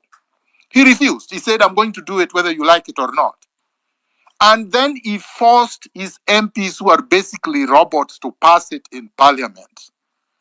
And then he was going to sign it had the people not taken over parliament and all spaces in Kenya. In other words, if we don't do what we did last week, we have lost it. We cannot change course and go back and start the process all over again. He occupies and controls the legislature. He controls the National Assembly.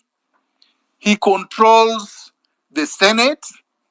He controls the county assemblies. He controls the governors who are robots, headed by Anne Waiguru, the NYS thief. He controls the media largely, except for the brave journalists that you saw yesterday, but the institutions of the media he controls. He controls the judiciary. So which means that he has blocked all democratic routes for people to be able to bring him to account. We can't take it to, you can't take him to court and win. You can't take him to the National Assembly through any impeachment legislation and win. So where is the space that you can engage William Ruto and be able to tell him that we are your bosses, you must do what we say? It's only in the public square. It's only on the streets. It's only in the cities. It's only in the towns. It's only in the villages. And that's where we must occupy tomorrow, with 10 million, or from a million going up, so that he understands that these people don't want me. I throw in the towel and we constitute what I've already outlined yesterday, or whatever it is that people believe unanimously is the good process, so that we can have fresh elections. That is entirely constitutional. And it has happened like that throughout history in many, many countries, which I don't have to list today. So let's not go back. Let's not give William Ruto respite, a breathing space. Let's move forward. Thank you, Dr. for that. Before the next speaker comes in, I want to read for you a poem from Martin Luther King, Nathan Nimola, born in 1892 up to 1892, and then he died in 1984. He said, first they came for the communist, and I did not speak out because I was not a communist. Then they came for the socialist, and I did not speak out because I was not a socialist. Then they came for the trade unionist, and I did not speak out because I was not a trade unionist. Then they came for the Jews, and I did not speak out because I was not a Jew. Then they came for me, and there was no one left to speak for me. So next speaker, please. Hello, guys. Can be allowed to speak something. First, I have to say condolences to all. Okay. Binadam, we don't work here that way. You carry up your hand because all these people will start to open the mic. Then how it will be. So it is important when we see your hands up. That is very key. Maj, but Binadam, go ahead before Maj, and then Tomboy. Okay, thank you. No, Binadam, wait. Tomboya was ahead of you. Please, just be patient. Raise your hand. And then you'll be given the mic. Let's be orderly, please. Table manners. So Tomboya, yes. Hello, Kenyans. Good evening, and thank you for giving me this opportunity. I really wanted to reiterate on the point that the five-star general, Dr. Miguna Miguna, has explained, but now I'll be very brief. We should be very specific, as he has always said. Let us know what we want and go for it. We are actually past anything constitutional and legal process. Let us know that anything that requires to go back to consider a procedure of constitutionalism is not for us right now. Let us be on the street and let us go by Ruto must go now. Ruto must go, Ruto must go, Ruto must go. After having that as a word, then let us go by action. Let us occupy the streets. By this time, we should not necessarily be reminding us many things, the negatives and any other thing. We should now be talking about which strategies are we employing on the streets.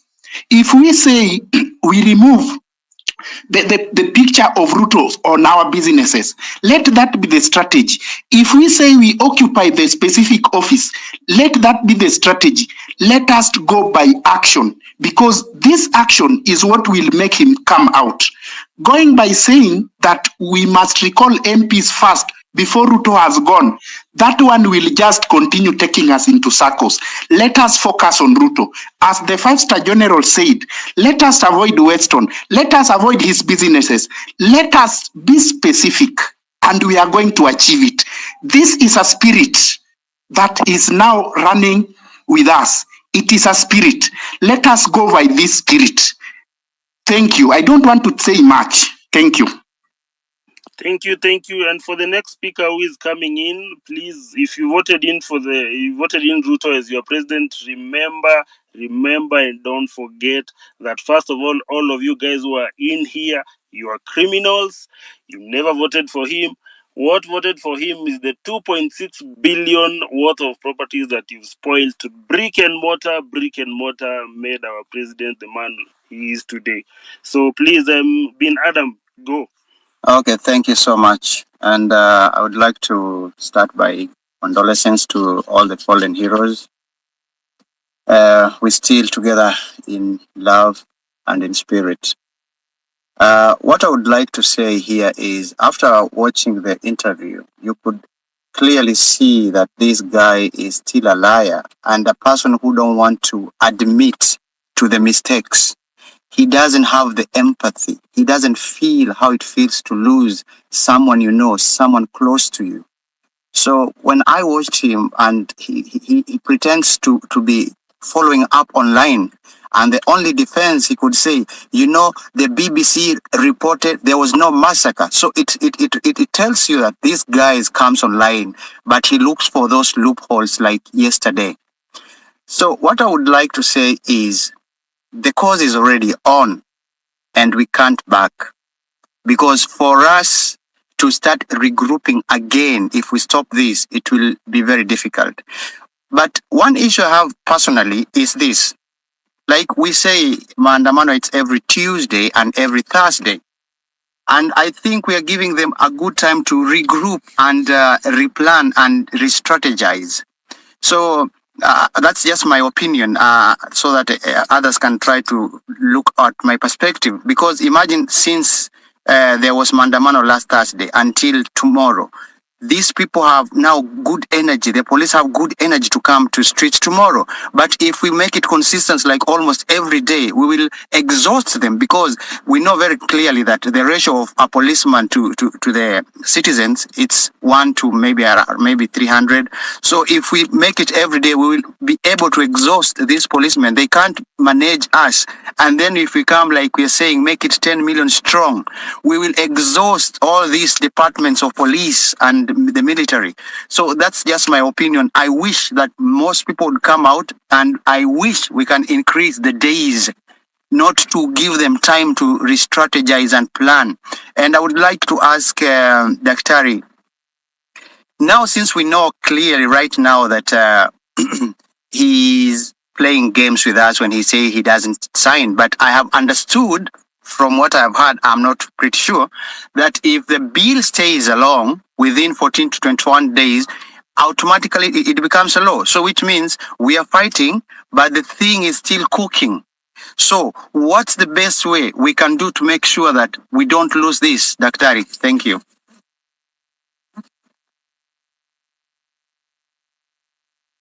Daktari, the mic is yours.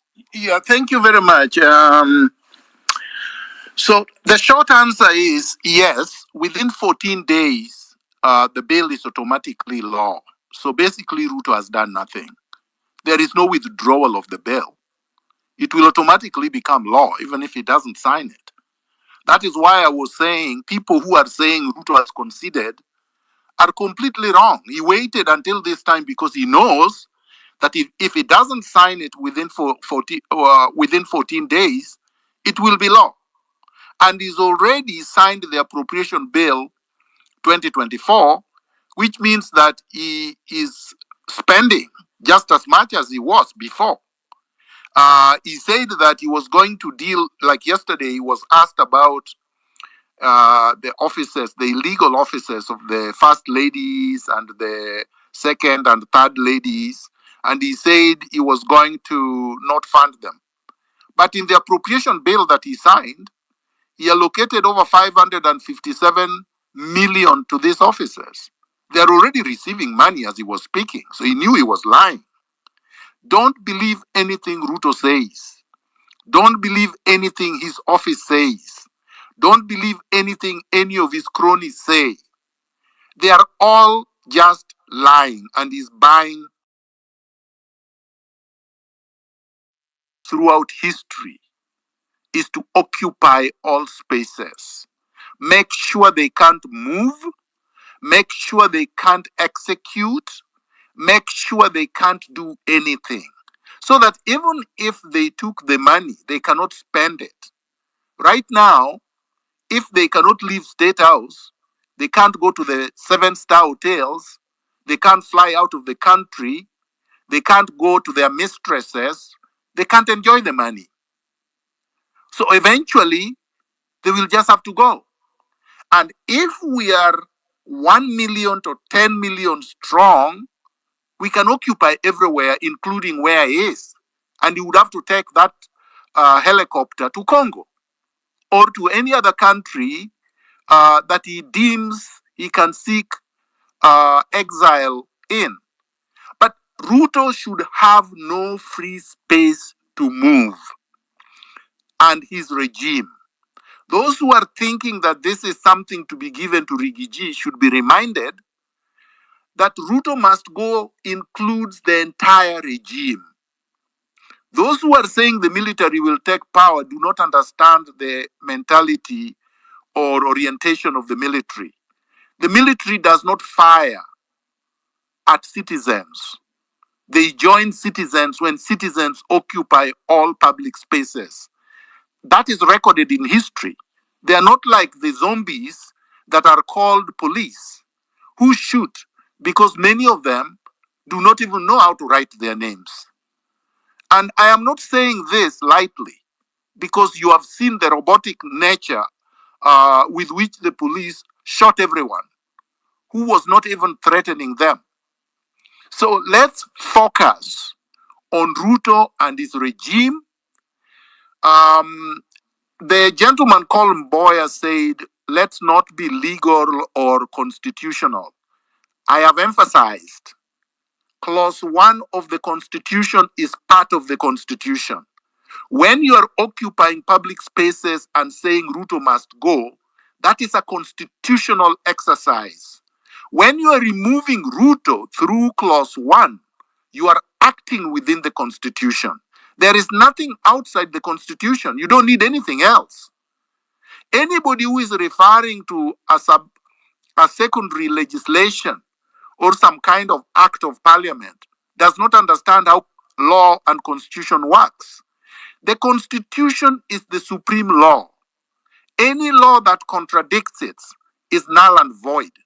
So any law that purports to claw back on our sovereignty is deemed null and void.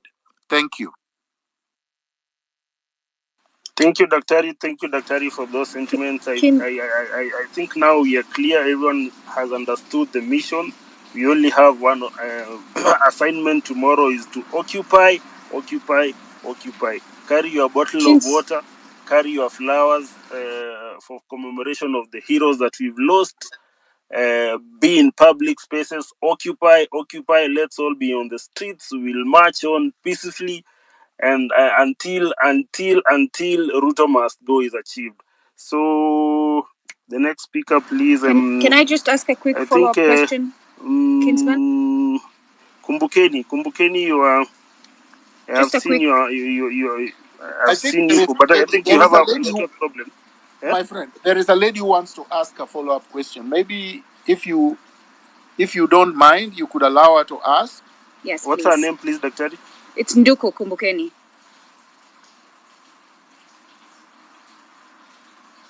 Can I go ahead? The ladies that are here, I'm seeing Achieng, I'm seeing It's me. I'm seeing ladies, if you're in the room, kindly raise your hand. She's saying her name is Nduku. Her name is Nduku. Kumbukeni is the handle. Kumbukeni, please. Asante. All right, so... But she seems to have a network problem because her Nini has just been rotating. Can you hear me? Kumbukeni, can you hear us? I can hear her very well. I can hear her. Okay, proceed. All right, okay, thank you. So, Dr. Miguna, just because Ruto was very keen to keep repeating the rule of law, and this is something that these criminals who call themselves leaders do all the time so that they can justify deploying the military on the people. So, and you have said several times that the military will not shoot on the people if the people occupy. I look at the constitution, which is the rule of law that Ruto will use to defend his actions, and in one part, it gives the people the sovereign power, but right after it takes away the sovereign power from the people and gives it to the presidency. So could you please address that? Okay, so let me answer you, Nduku. The Constitution does not take power that it has given in Clause 1. Clause 1 is not negated in any part of the Constitution. The following provisions of the Constitution simply says that once the people have delegated power to someone like the president, they would exercise that power. The delegation happens at election time. But if the people believe, for instance, that the president has not done what he was elected to do, Clause 1 can always be triggered by the people. And they do not have to go to their delegate, the person they have delegated power to, for permission to get back their power. That's like saying, if you have an employee and you have given the employee the terms and conditions of employment, there is a letter of employment. They are not supposed to be insubordinative to you. They are not supposed to steal from you. They are supposed to be answerable to you when they have done something and you want to call them to account, if they disobey your orders, you can fire them. And you don't need permission from them to fire them. So, what I'm saying, the Constitution is our employment letter. We gave the president or Ruto a job to do. And for 2 years, he has done no job for us. He has been mangering all over the world, going to Washington. In fact, Ruto has been traveling every single week. He has spent billions of our money. He's our employee. We are the employer. He has spent billions without permission from us. He purported to have hired a jet to Washington without our authority. There is no constitutional power he had to unilaterally take our money and hire a jet. We have Kenya Airways. That is the mode of transportation for anybody who is working for us, because Kenya Airways partly belong to us.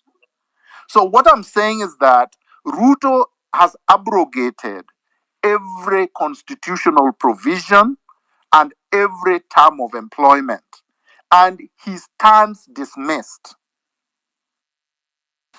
Would it, a quick one, sorry, Kinsman and Hillary, would it No, then but be... I think going back and forth is not useful. Once I've answered your question, I think you we should move have on. you have Yeah. answered it, but I was going to ask as a follow-up of that, would it then be a wise choice for us to put together an indictment that lists everything that you did, so that we're not just talking about it in rooms, but we actually have a document that is saying this is why we're calling you out? When Ruto was disobeying us, he did not come with a list. And when he was disobeying us, he already knew the terms of engagement.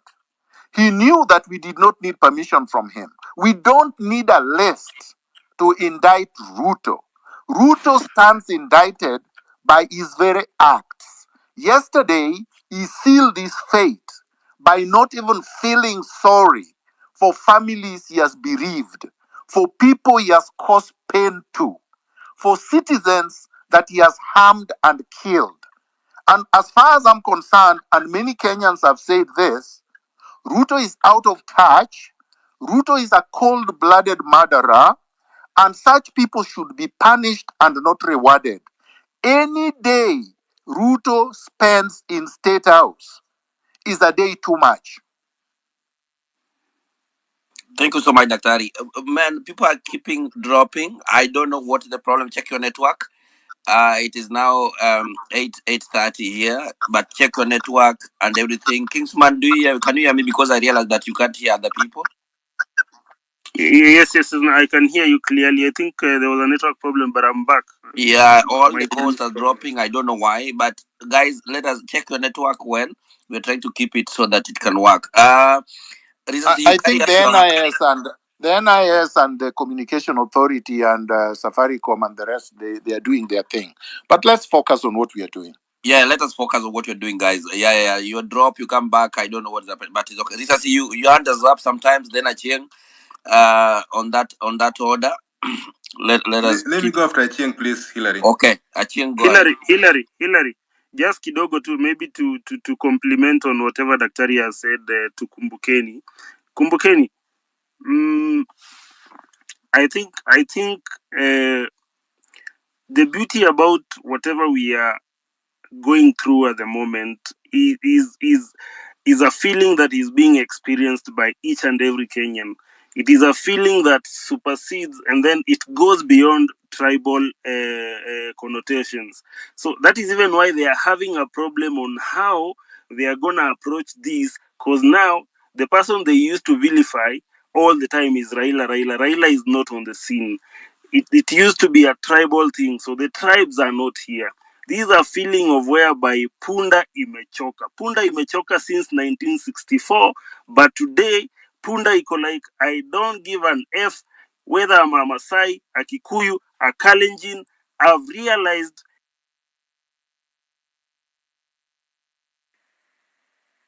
the country against bad governance. He has been able to unite us against tribal affiliations. So, and he has also been able to unite us against him and his KK regime and his Akina akina this guy, akina Sudi splashing out money, opulence and all that. So already, as Daktari has said, the scorecard is out there. This guy, from the day he got into office, he never even looked at his JD. The interview that he did with the Kenyan people, he has never, ever from day one even ticked JD number one. His KPIs are huko chini. If you were to rate him between 0 and 10, ako huko -3. So there is, you see, and then there is, unajua kuna ule mtu unaambiwa utetee, unasema hata mimi simjui. This guy is at a position where it is so difficult for him to come and convince the Kenyan people that there is anything else he can do. Especially the fact that he was not remorseful yesterday. I think that was the nail on the coffin. All right, Kingsman, thank you so much. Check your network always.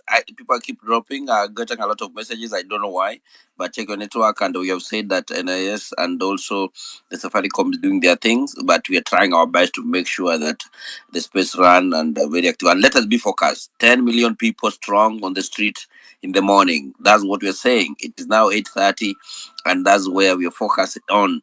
To see our people on the ground, to see we on going on the ground in the morning, and that's the way to go. Achieng, go ahead, then Risasi, then Maj, you say hi. Good evening, guys, and thank you, Hilary, Dr. Miguna, for this platform. My senior, Machieng and Council, and Kingsman ameongea nikasikia ni kama tayari I'm already getting angry again after the interview that Ruto put out yesterday, but we're going to be focused, 10 million strong. I'm just here to reiterate what Senior Counsel Dr. Miguna said when he says that we are beyond the point of talking to the government. And when he says that what we are doing is constitutionally right, I think let me just shed some background on maybe where he's coming from. So legally speaking, when a legal document is drafted, you have to look at the spirit behind that document. You know that law is an evolving creature, so you need to look at the spirit behind that document. And when the Constitution was being drafted, Article 1 actually just says the people may exercise their sovereign power either directly or through their democratically elected representatives. Guys, I need us to understand that we elected these people democratically to air our voices and concern. But at the same thing that I'm saying, the spirit of the document, if you look at the finance bill, the spirit behind it was not the one to tetea for the common mwananchi. This was the spirit behind it was the one for the IMF, the people who have their interests, and the tumbocrats themselves. So when the constitution was being drafted, they know this power is ours. They know the wananchi, the supreme. They know that we are the ones who elect people into power. So do not fear. Do not fear. The Constitution envisages all these scenarios. We are not out of order. We are still within the rule of law. And if at all anything, we are using the utmost Article 1. There's a reason why it's Article 1 of our Constitution, because it's supreme. So let's not fear. 10 million strong tomorrow. Let's just come out and defend each other. We fight for our rights. That's all I have to say for today. Thank you so much, Etienne. God bless you. Thank you so much. Yep. Mobilize people. Tell them we're alive at the moment with Generali Mwenyewe at the moment. We are sharing the hashtag Ruto must go, make 10 million strong and secure our future and our country. Risasi, go ahead. Thank you, Hilary. I think let me start by just reiterating what Dr. said yesterday. One of the things that came up was we are not going to get any kind of justice without removing Ruto in power. If Ruto is still in power, you will never get justice. And he gave so many examples yesterday. 2, protest works. So in that spirit, we should get out there and remove this guy. We didn't stop him from posting on the financial bill by going to the court or even through constitution. We did that by going to the streets, and evidence is there. If we are not sure of who we are dealing with, Ruto is a textbook definition of a dictator. And how do dictators operate? One of the fundamental characteristics of dictators is their decision-making process. Dictators make decisions through a very tiny cabal of advisors. You have a good example, Ndi and the likes. They make decisions through cronies, people who are not even qualified. The likes of Farouk Kibet, somebody who doesn't have got even a job description. I think the best qualification Farouk is I don't know. I cannot even imagine, except being a friend to Ruto. And they do this through the aid of their parrots, the likes of Itumbi. Sycophants, the likes of Jakakimba, whose their role is to wake up in the morning, type what the president said, to working for president on Twitter. That is what they do. Secondly, look at how he's trying to consolidate support. He has done this through churches previously, and I think people have realized that. So he has nowhere to run to churches. That is why when he hears people occupying churches, he gets agitated. He's doing this through trade unions. Look at the likes of Atuoli. Those are the people who are supporting him. He's doing this through hijacking political parties. Recently, he has already hijacked ANC to consolidate support in parliament. He's doing this through state machinery. Recently, there was proposals to increase salary for police, and these are just aimed to consolidate his base. So, guys, we are dealing with a despot here. It's just a matter of time before we have somebody like Mugabe in the making. Other thing that is very, very much determined is control of key institutions. These are the army, the police, the civil service, state media, parliament. For now, he has control of parliament. There's nothing else you can do in parliament. Judiciary, the less we speak about it, the better. You know what happened, including swearing of judges is being done in State House, and this is the third arm of government. He's doing this through licenses, censorships. Recently, I saw KTN complaining that they were about to shut off their frequencies.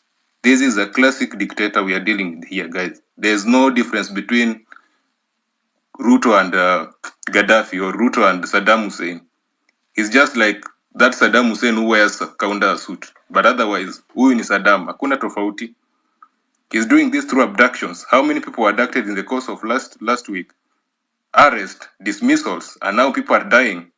There are murders.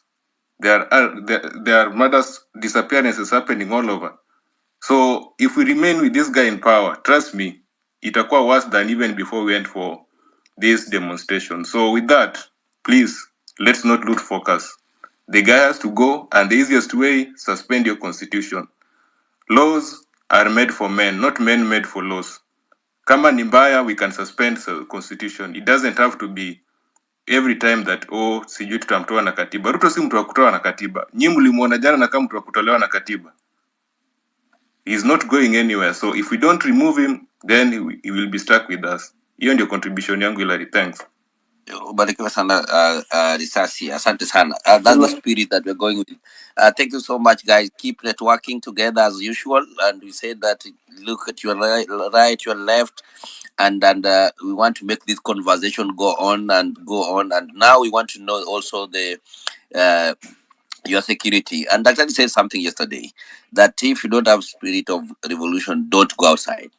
If you fear death, then sleep. And when you don't fear, when you know that you are fighting for your country and you're going there, then you have to be very, very vigilant all the time, all the time. Levi, close your mic. Levi, hatufanyi kazi hapo. Levi, hatufanyi kazi hapa hivyo. Funga hiyo mic yako. Asante. Mike, Maj, can you say hi? How are you? Hi, can you hear me? Yes, I can hear you. Thank you. Yes, we can hear you, Maj. Thank you, and thanks everyone. To those who are going to demonstrate tomorrow, kindly ensure you demonstrate peacefully, so that it is a peaceful demonstration. Of course, you know that things can turn out differently, but be on the record to be the one demonstrating peacefully. And I received a lot of information inboxes of people who were asking me that they wanted to speak and they were from the ground. I'm here now.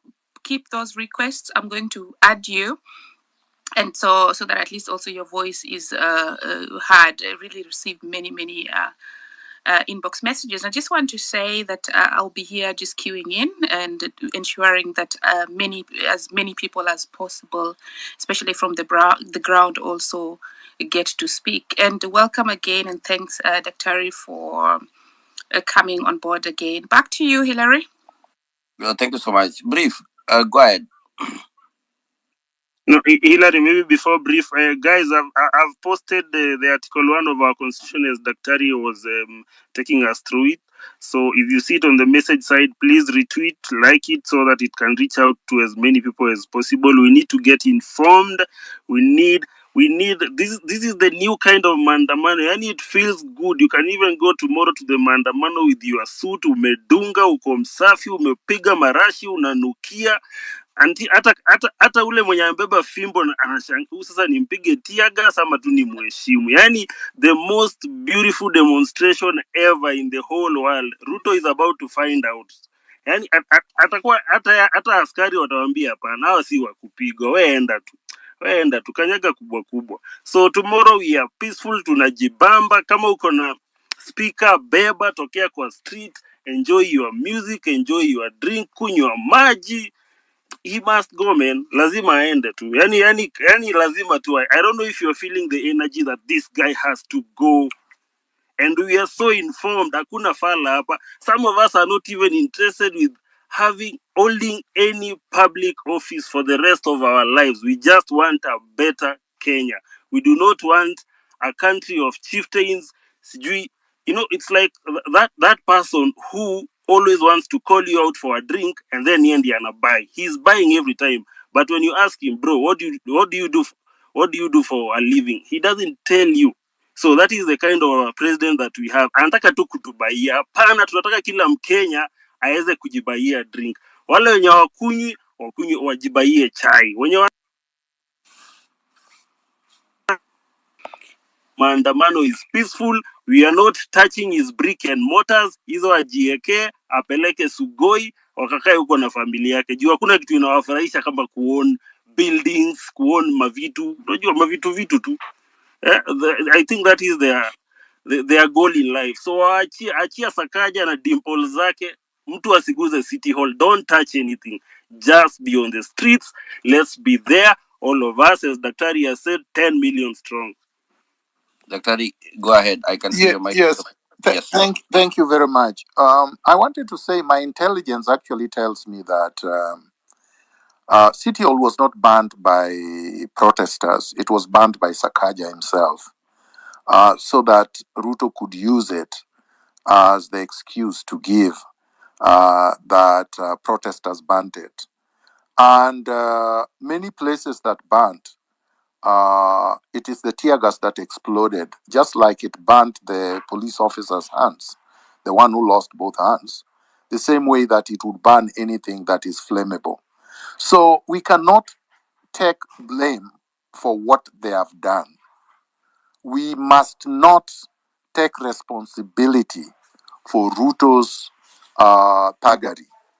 I am sure that today they are planning how they are going to unleash goons that will inflict harm on protesters.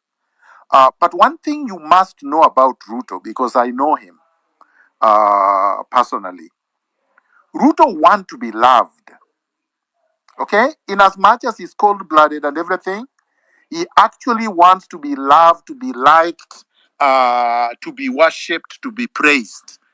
And he particularly likes that from foreigners, the foreign media, Washington, London, all these capitals of the West, because he suffers from low self-esteem. That's what happens with a lot of tyrants who suffer from low self-esteem. But he's a weak man. He's weak politically, he's weak mentally. You saw that he's weak psychologically also. He's not that intelligent, because dictators who are intelligent would have answered questions properly yesterday, would even have pretended. Ruto couldn't even pretend. He is worse than when Uhuru appeared during the BBI and everybody else had rejected it, or in 2017 and people had voted against them, and the Supreme Court ruled against their electoral theft. They threatened the Supreme Court, they threw tantrums, they threatened the people. They were completely without any control. That's Ruto. So the more we press, the more he has nothing left out of his arsenals. He has already used brute force. He's been abducting people. He's been killing people. He tried to seek sympathy, but people have told him, we are not listening because you are completely disconnected to what is happening. So tomorrow, he will not be able to do anything. I can assure you, he has run out of anything else that he can do. So the more we push him against the wall, the more we guarantee that he will leave. Finally, our security and safety is in our numbers. Let no one lie to you that your security and safety is staying home. The people who stayed home in Githurai the other day or in Rongai the other day, some of them were shot through the window or through the walls of their houses. Some of them died just walking on the road. They kept away from the protest, but they came for you and killed you on the street. The same thing happened in the Maandamanos before they bought Raila Odinga. They killed people in their homes. So the point is this: you are not safe staying at home.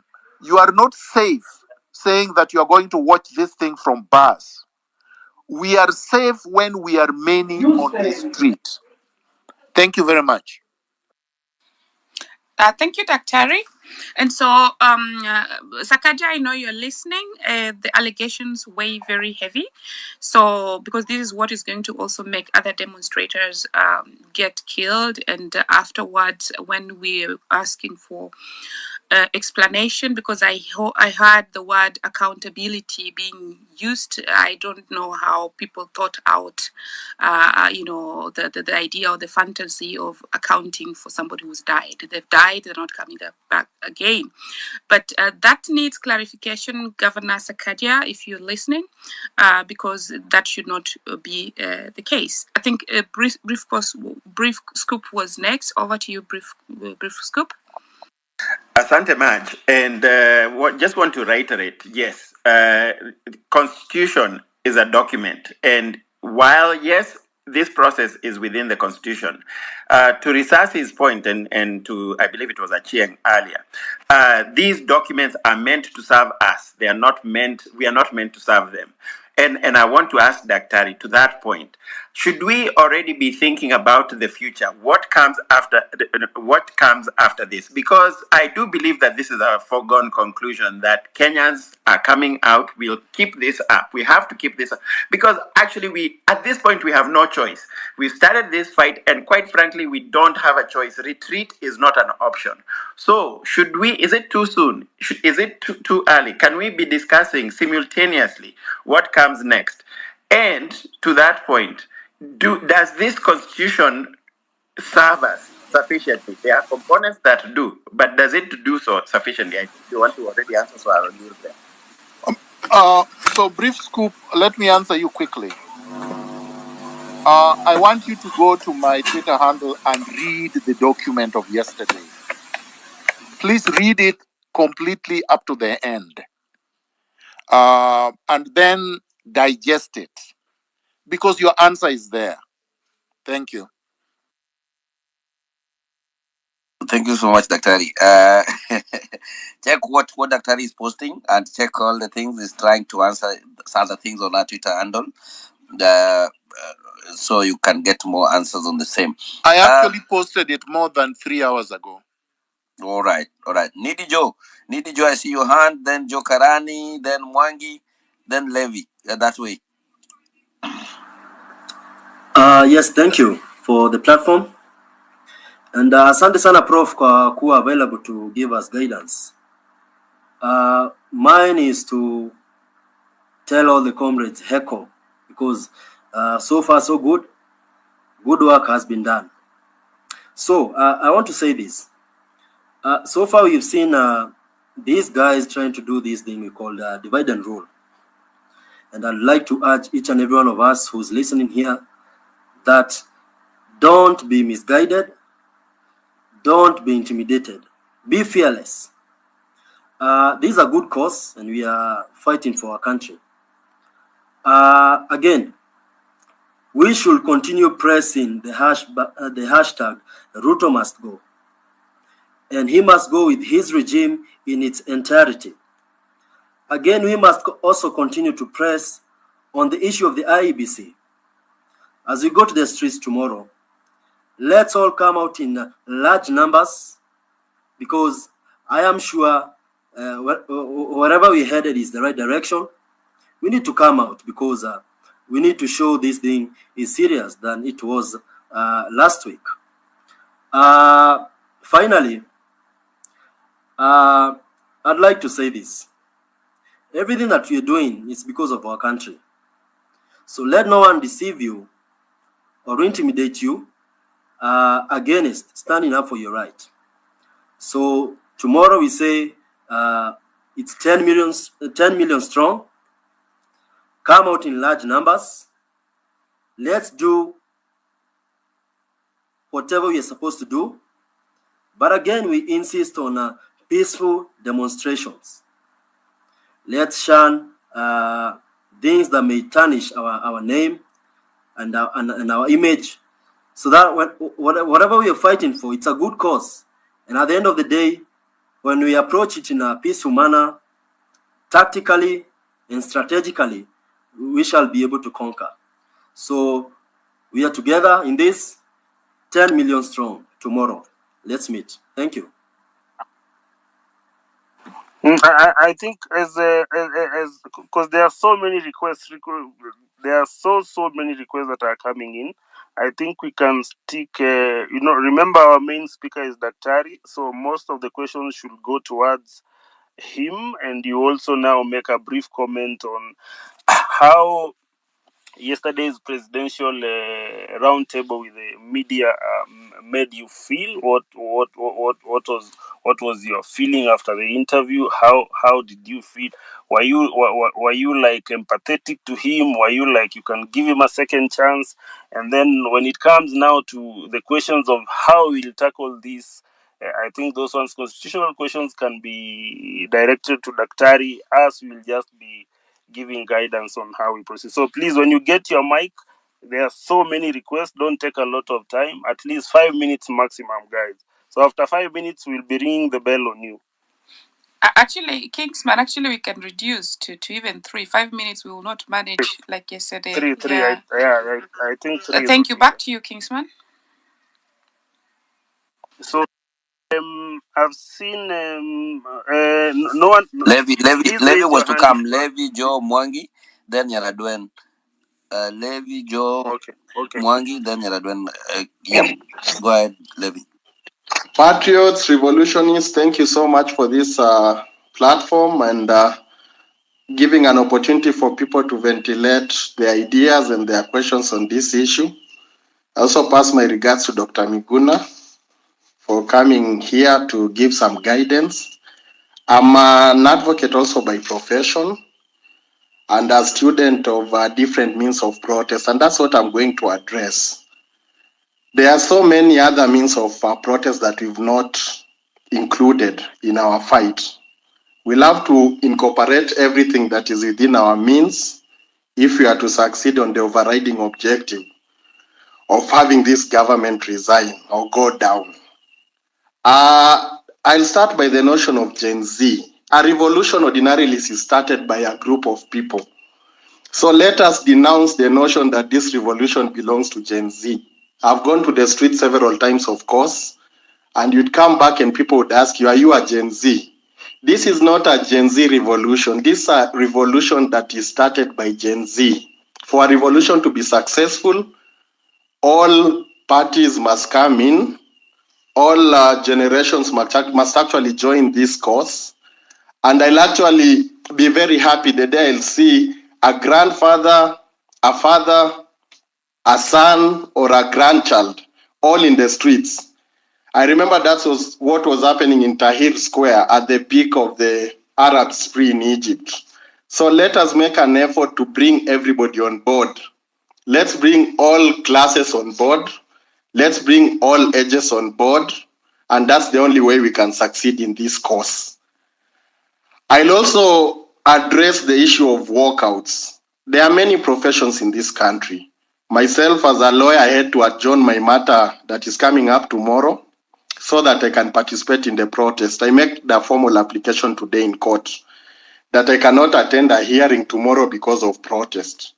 For this revolution to succeed, patriots, we need to talk to every professional and pressurize them to start normalizing walking out of their jobs. Doctors at some point will have to walk out of hospitals at a specific time to show their solidarity to the revolution.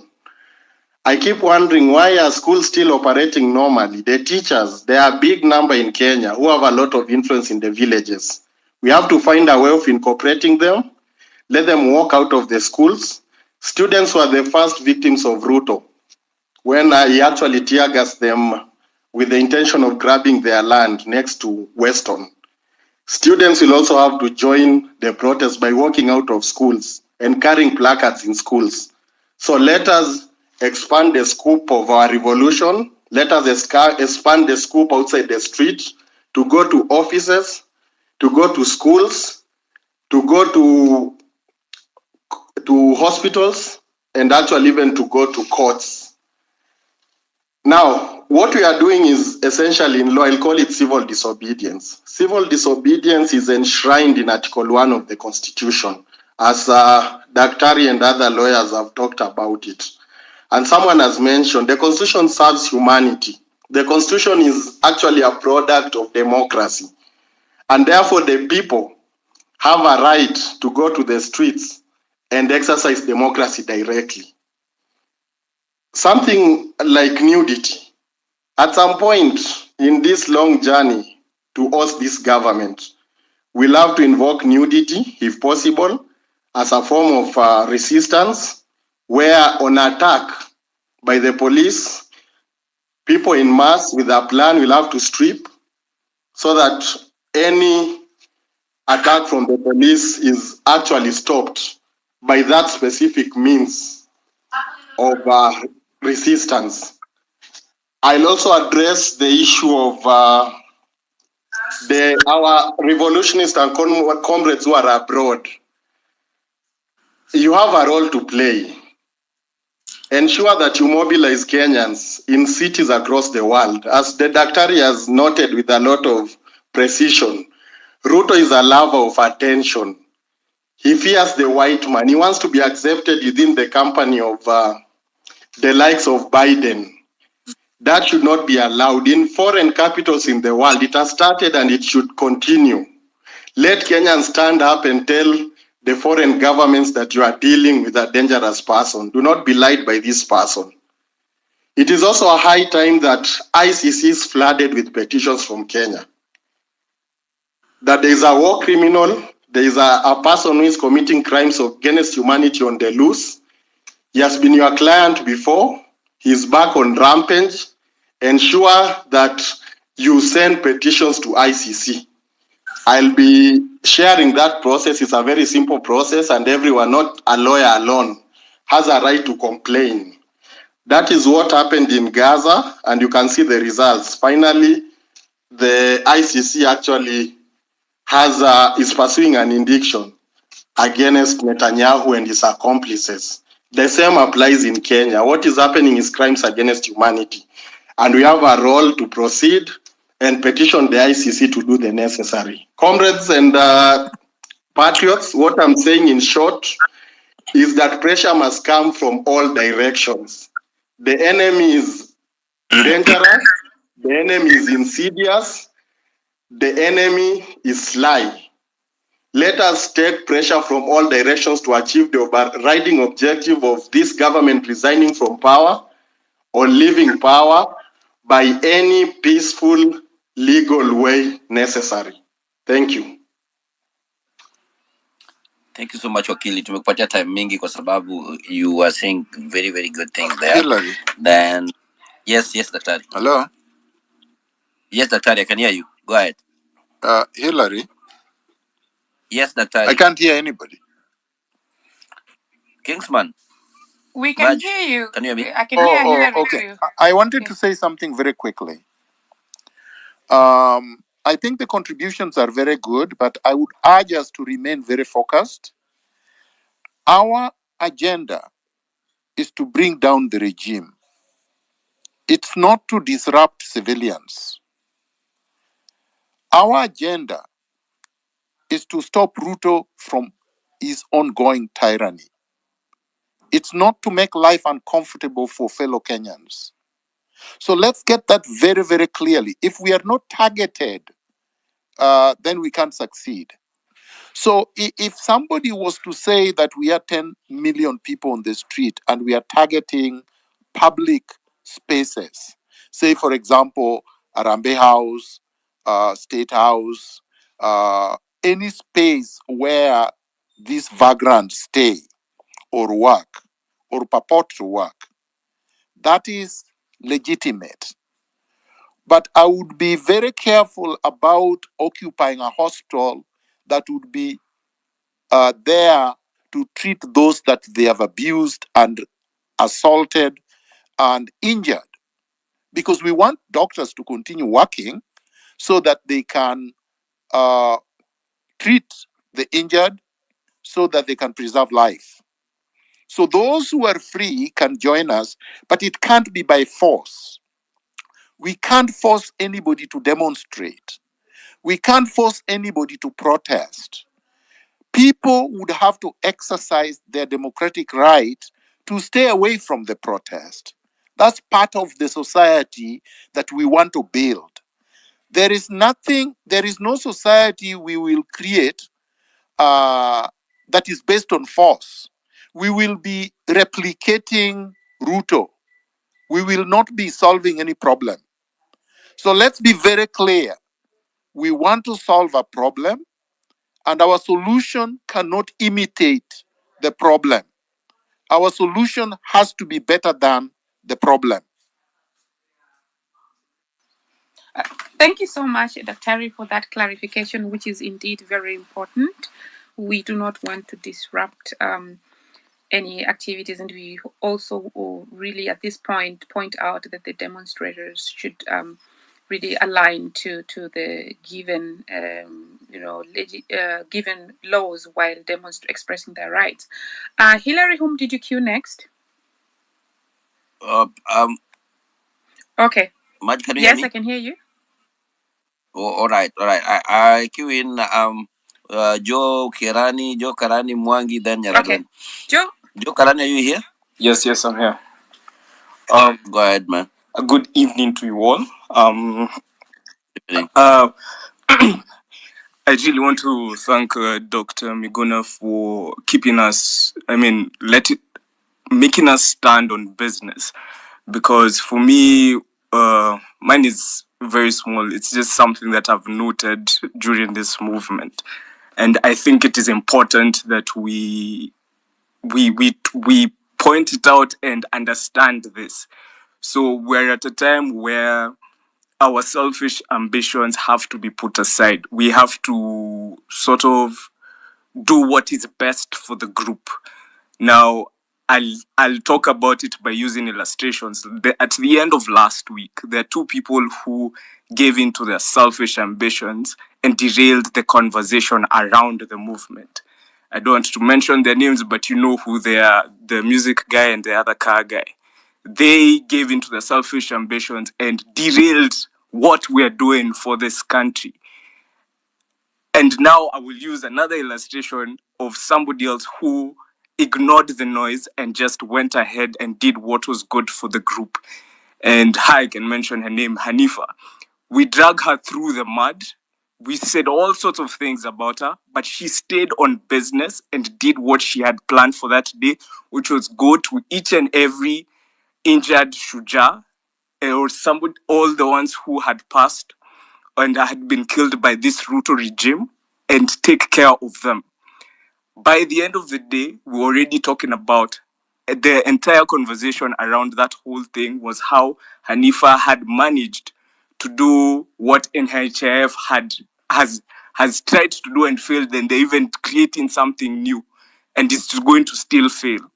So we need to really think in everything that you do, everything that you say, that tweet you're tweeting. Tomorrow when you're going out, be your brothers and sisters' keeper. Remember, just do what is good for the group and put away your selfish ambitions, because I don't want another situation where we're divided and conquered, because I fear Ruto winning, and this man cannot win. You guys saw him yesterday in that interview. Oh my God. He cannot win, and we cannot let him win. I know I've heard all of you, and I know each and every one of us wants a better Kenya, and that's what we're fighting for. So let's keep up the fight. Let's to talk kesho, see what 10 million. Let us fight for a better Kenya. Maze, that's all I have to say. Thank you so much, Karani. We have several tweets coming in and some reports that all other counties, so many counties are ready, and young people are. There are many people. Or some have now starting. I can't hear anything. Dr. Miguna, can you hear me? No, it's only now I'm hearing you. I was not hearing you before. Okay. Let Hillary try to speak again, and then. Dr. Can you hear me? I think Dr. is and Maj, can you let Kigame speak? I know probably he has not requested, but I see him in the crowd, and it would be important probably to hear his voice. Yes. Okay. Yes. Okay. Let me send him the mic. Can you, Dr. Miguna, can you hear Hillary as I bring on Dr. Kigame? I can't hear Hillary. Okay, Hillary. Dr. cannot hear you, but if you leave, the space is gonna drop. Let me see. Let me text you and see how we can proceed with this. Dr. can drop, then come back. I think maybe that can work. Okay, that's also possible. But Ruben Kigame, we would like to hear from you. Please pick the mic. Let me send you the mic. And so, as we continue, there's somebody has requested me to ask, because there's a breaking news that Sakaja states that the demonstrations are not going to go on in Nairobi tomorrow. Is this because they have a flyer and then they have an Citizen TV logo on it? Please, let's take the next 5 minutes to confirm if that is true before we have somebody comment on it. Hillary, who is next? Let's Mwangi, are you here? Mwangi, Nyaradwen, go ahead. Thank you, Hillary, and everyone today on this space. My question, yes, I can see Dr. here. My question was to Dr. Miguna Miguna. Dr. I'm happy we are with you today. And we have realized that this war is not only about us. There are infights within the same government. And as our protest has always been peaceful, and I insist we have always been peaceful. Nobody is going to convince me otherwise, because I saw policemen shoot at shops with live rounds. So it is the police. And then there was also some people that came in later, and apparently these people had weapons. But I am sure those people are not Gen Zs. Now, to Dr. For the sake of protecting ourselves, because myself, I'll have to be on the ground tomorrow. For the sake of protecting ourselves and our young people, there is this infight that is going on between the president and his deputy, and also other people involved, I don't know. And you realize there are chances that maybe these other people, civilians with crude weapons, are sponsored. Right now, I'm seeing something going around on the social media. During 2023 finance bill or cost of living protest, they called themselves Nairobi Business Community. Today, they're calling themselves Nairobi Youth Business Community. And these are the same people who unleash war on I call it war on innocent citizens. Now, is there a way? Is there, being somebody who's on the know-how, is there a way we can identify ourselves without having been the target? Dr. Thank you. I'll drop my speaker so you can have somebody else. Thank you. Yeah, please go on. Yes, thank you. Nyaradwen, I understand what you are saying. Yes, we do have a problem, which normally in political science they basically call elite fracture. So there are divisions within the executive, but that should not concern us. Those are their own problems. We should not care about their problems, and we should not focus on their problems. The people that were sponsored, the people that came with weapons, were sponsored by the same government. I believe these people were Farouk sponsored, they were Oscar Sudi sponsored, they were Ruto sponsored. I think they are using Rigathi Gachagua as a red herring. Rigathi Gachagua is not part of the protests, so they cannot bring him in. He's part of them. He's Ruto's deputy. He appointed him, and he's in government, and he's part of the problem. So let us not be diverted. I think that if we are all dressed the same, it's difficult because it's quite a large number, and some people don't have the ability to make T-shirts or to buy. But if we can, I think that dressing in white and black and green were the three colors that were chosen. And for people who can carry the flag, water, everybody should carry water if they can, because it helps with the tear gas. And then just stay together. Don't spread out. Spreading out opens up those who spread out as easy targets of attack. Because once you are alone, that's how they cornered Rex. Once they find you alone on the street, they can shoot you and there is no accountability. Nobody's taking pictures. Nobody can come to your aid. So as much as possible, let us be together, and let us be together in huge numbers that they cannot confront. Ruto is weak and down. Yes, they say that he's lethal when he's down, but I can assure you right now, Ruto is defanged. He has no poison, he has no teeth. He has to go with this entire regime. Thank you so much, Dr. And another thing, and Yaradun, that was a very good question there. Another thing that I hear people speak about on the streets a lot is that, the division that Yaradun is expressing now, that, they could be fighting each other, which doesn't appear to make sense because, as Dr. rightly says, they're one team. So constitutionally, if one resigns, the other has to go with it. So I think that idea of letting citizens think that they're fighting each other is just a propaganda there to try to bring in the tribe issue again, and just to just bring in divisive aspects into the conversation. Godfather.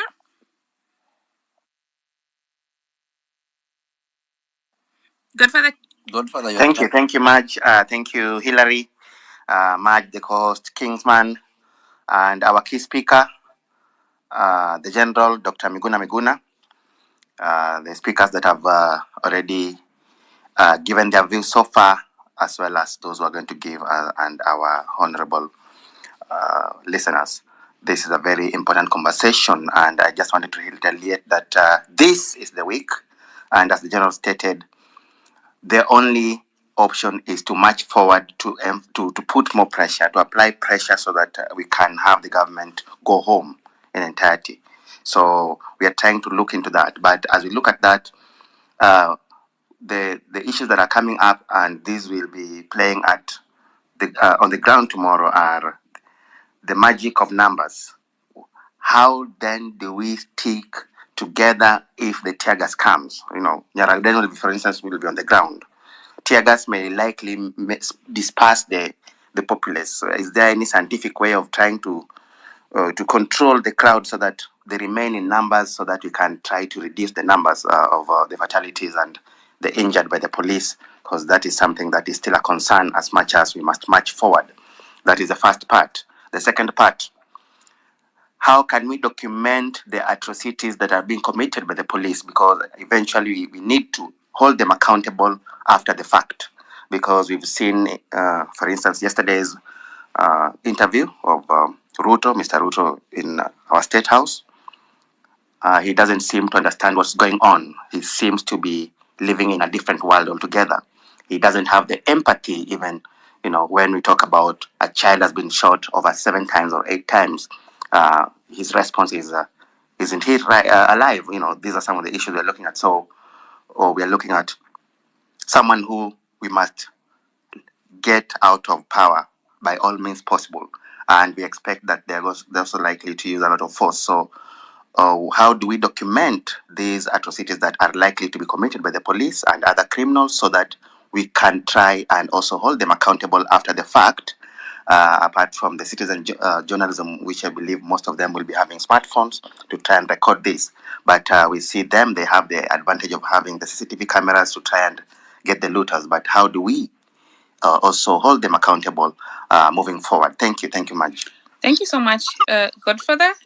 Kingsman, go. Margin, maybe just to contribute on the issue that is going around about the rift between the president and his deputy.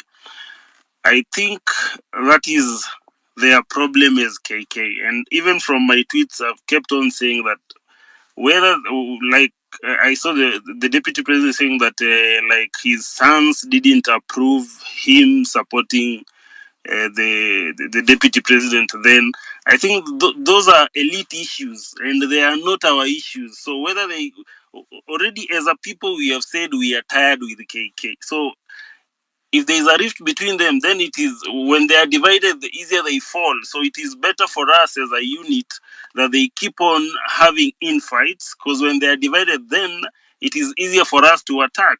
So for me, let's not give airtime to this, because it's just a diversionary tactics that they are trying to. I don't think if these two, they know a lot about each other that they cannot let go at this point in time. So my sentiment is, let's not try to give oxygen or life to the sentiments that they are having between them. They are deputy, and that is their own issue. Our issue is about tomorrow, about Occupy. It's about our issues as a people united together as 57 million of us. So hata wakiamua sahii waenda wakulane mangumi huko State House Road, walimane. That is none of our, wapigane, whatever their problem is, we don't give a hoot. So let's focus on the cause. And the cause is about us being on the road tomorrow, in the streets, everywhere in this country, marching peacefully, 10 million of us. Thank you, Kingsman. Thank you so much. Frederick, go ahead. Frederick, then young adults, then Deborah, on that order. Good evening, good morning, good afternoon to host and the host and our guest speaker. Mine goes to the general. The citizens are not rebellious and they are not armed, but they have a second layer of safety net, which is courts. And courts have given direct court orders that police should not use tear gas, should not abduct people, but they continue doing so. As citizens, or as the courts, what should now the courts do, or judges do, to ensure that citizens are protected? Because these orders are given, no one takes them seriously, they are just treated as paper. So what should citizens do? Because there are no arms for them. Should now courts pronounce themselves and say that now also we are downing our tools so that they can be able to protect citizens, so to ensure that these court orders have some effect? Thank you. So I can answer that. if you allow me. Go ahead, Dr. Hillary. Yeah, Mike, tell him to go ahead. Can you I hear think he's me? not. Is everybody hearing me? Daktari, go ahead. Daktari, go ahead. Okay, Can you so proceed? Yeah. the short answer, my friend, I start with the last question. The short answer is the courts don't have the power to enforce their own orders because their orders are supposed to be enforced by the police, the same police that are using tear gas, that are assaulting, that are maiming, that are abducting, that are torturing and killing innocent Kenyans. If you recall, in not so long a time, I had 35 court orders saying I was a Kenyan, I should be allowed to be in my own country, my house should not have been destroyed, I should not have been removed. They never obeyed them for 5 years. So don't think that the animal has changed. This wild beast is still the same one. The same Koome that was heading the Nairobi police is now the IG of police of Kenya. Most of the abductors and assaulters and torturers are now both in uniform and in civilian clothing, which means that we go back to what we were saying from yesterday, and I've been saying consistently on my part for years now. The power is in our hands. Ultimately, we have resorted back to the default, which is clause 1 of the Constitution. The sovereignty is now vested in us, and it's up to us to enforce all the laws that should have been enforced by the police. But of course, we don't have weapons, and we are doing so peacefully. And that's all we have to continue doing. But to do that effectively requires that we show up in large numbers. That's the only way to do so effectively. Essentially, to occupy all the spaces. And if and when we do, because I don't think that it's been done as effective as we can, then there will be no tear gas. The police will be rendered impotent. There is no police that can throw tear gas to 10 million people in the CBD, for example. That would be suicide. So they won't do it. So the next question was, with respect to, I don't know if it was the fact that they have weapons and we don't, or they can come with weapons and we don't. And I think my answer still remains the same, that if we are 10 million strong, that they won't be able to do that. I think that is where we are. That is what we have to emphasize, that everything relies on the turnout. And if we remain peaceful and people can see a regime shooting at peaceful protesters, the regime loses credibility and legitimacy. Regime falls on its own weight. Even the UN, and we do have people supporting us from all the way from the UN and many of these governments right now, they will denounce the government. It will be a pariah regime, and it will be subject to indictment, and their leaders will be subject to prosecution in many jurisdictions. There are other things that are happening that I will not disclose, but there are other things we are doing. There are other things we must do. So those who work for international organizations that are here and are listening, you know what to do. Those who are practicing law internationally, you know what to do. Many of them are aware of what happened to Pinochet in Spain. Pinochet was the biggest dictator and tyrant in the 80s and early 90s. And a small magistrate in a small town in Spain arrested Pinochet in Spain. And that was the end. So don't think that Ruto is above the law internationally. He is not, and he knows that. And we are going to deal with him perpendicularly both in Kenya and abroad. Be assured of that. We are not resting, we are not sleeping, and we will not let him go free. We brought down Moi, and he had to accept to bring multipartyism after 24 years. What is Ruto with less than 2 years? So there should be no fear. Some of us don't fear Ruto. I have to disclose, because this I did not disclose yesterday. I have spoken with Ruto myself 4 separate times about tracking, locating, and repatriating money that was stolen by Uhuru Kenyatta and stashed abroad. Because some of us have traced the money, we know where the money is. We know how much it is. And I have told them, this money is more than enough to wipe out the debt that you are complaining about and put Kenya on a trajectory of becoming a first world. And William Ruto has never reverted back to me. He told me once to put it in writing, and I did, and he never responded.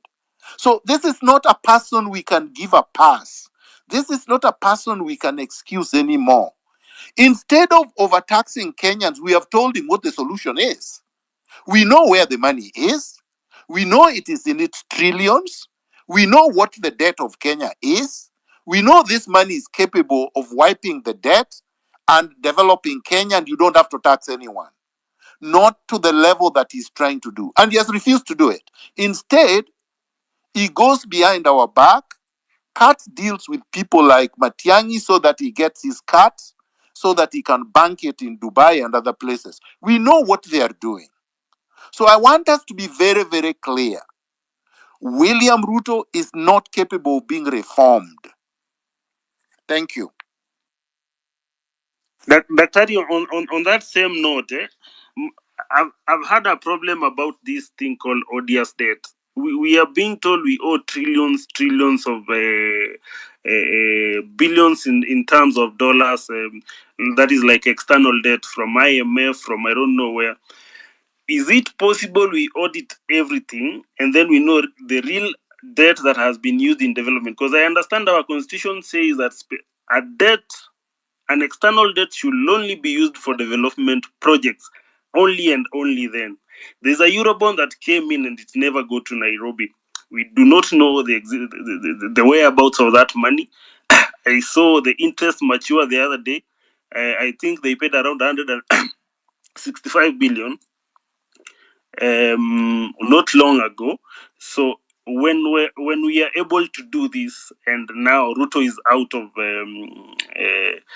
of the equation. Daktari, can we get this IMF and everyone, and even ask them if you know the Kenyan constitution, because ignorance is not a defense before a court of law. But if they knew, my brother, to cut Daktari. the long story short, let us not put the cart before the horse.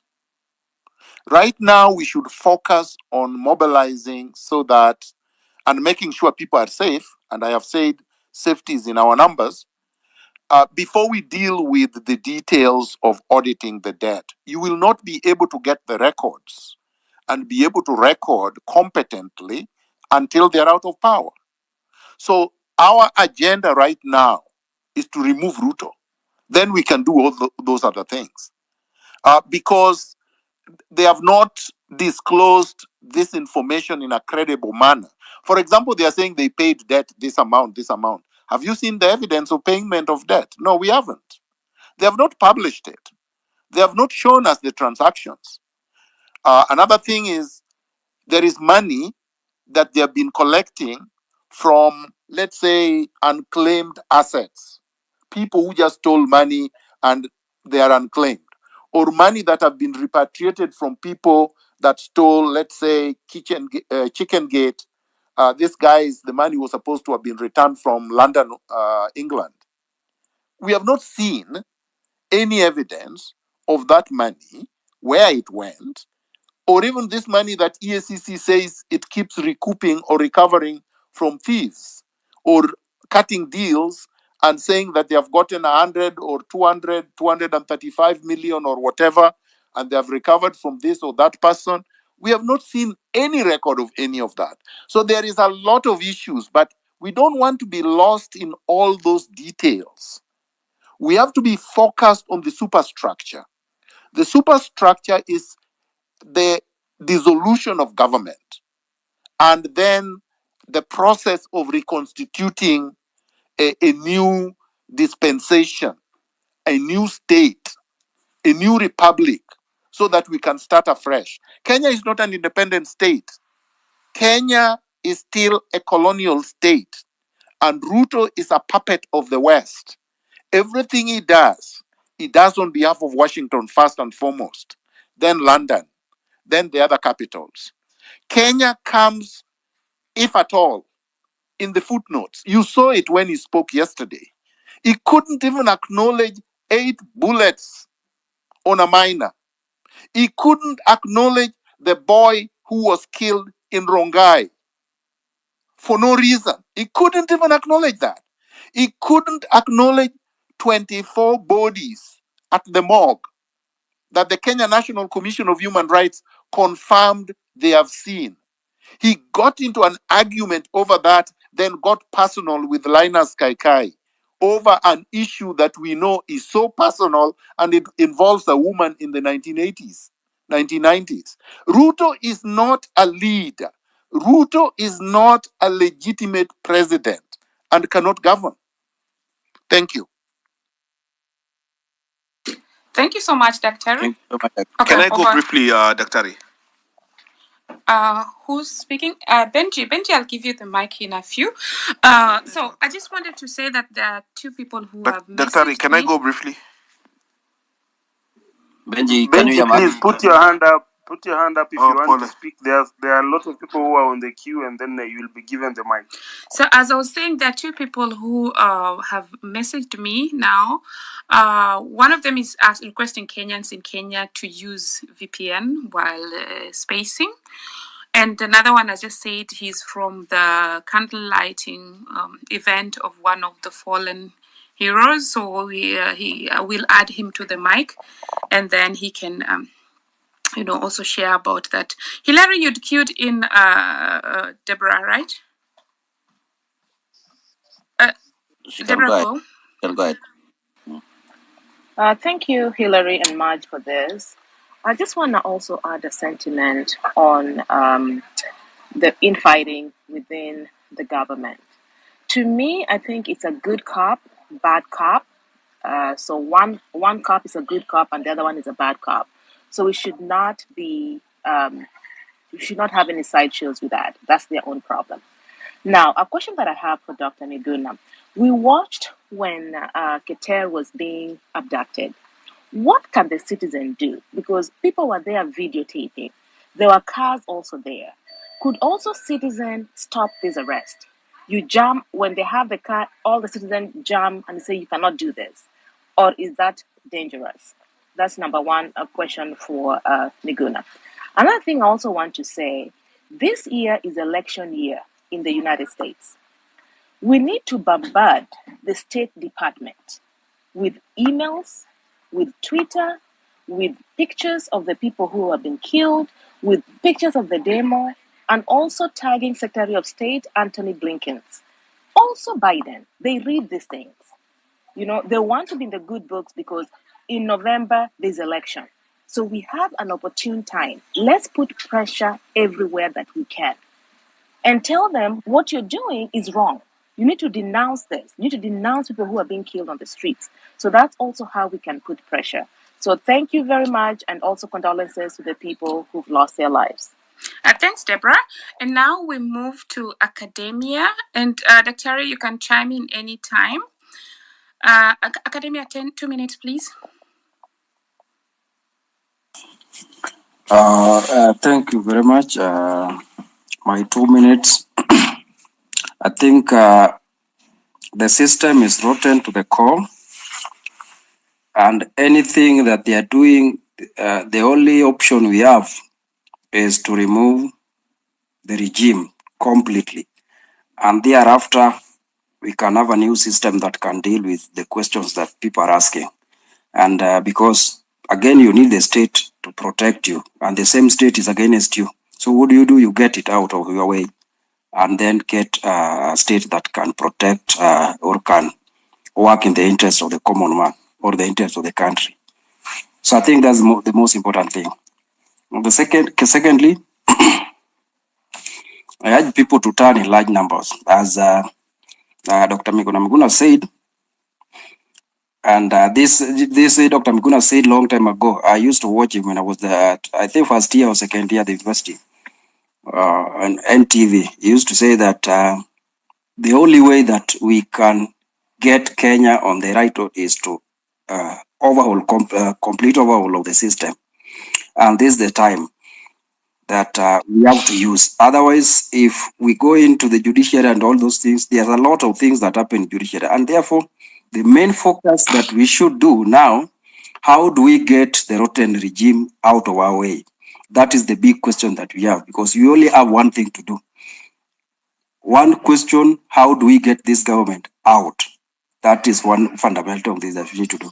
So everything should revolve around the best way, constitutionally or democratically, whichever way, we can get this government out so that we get what can work for us, because it doesn't work for us. It has never worked for the common man.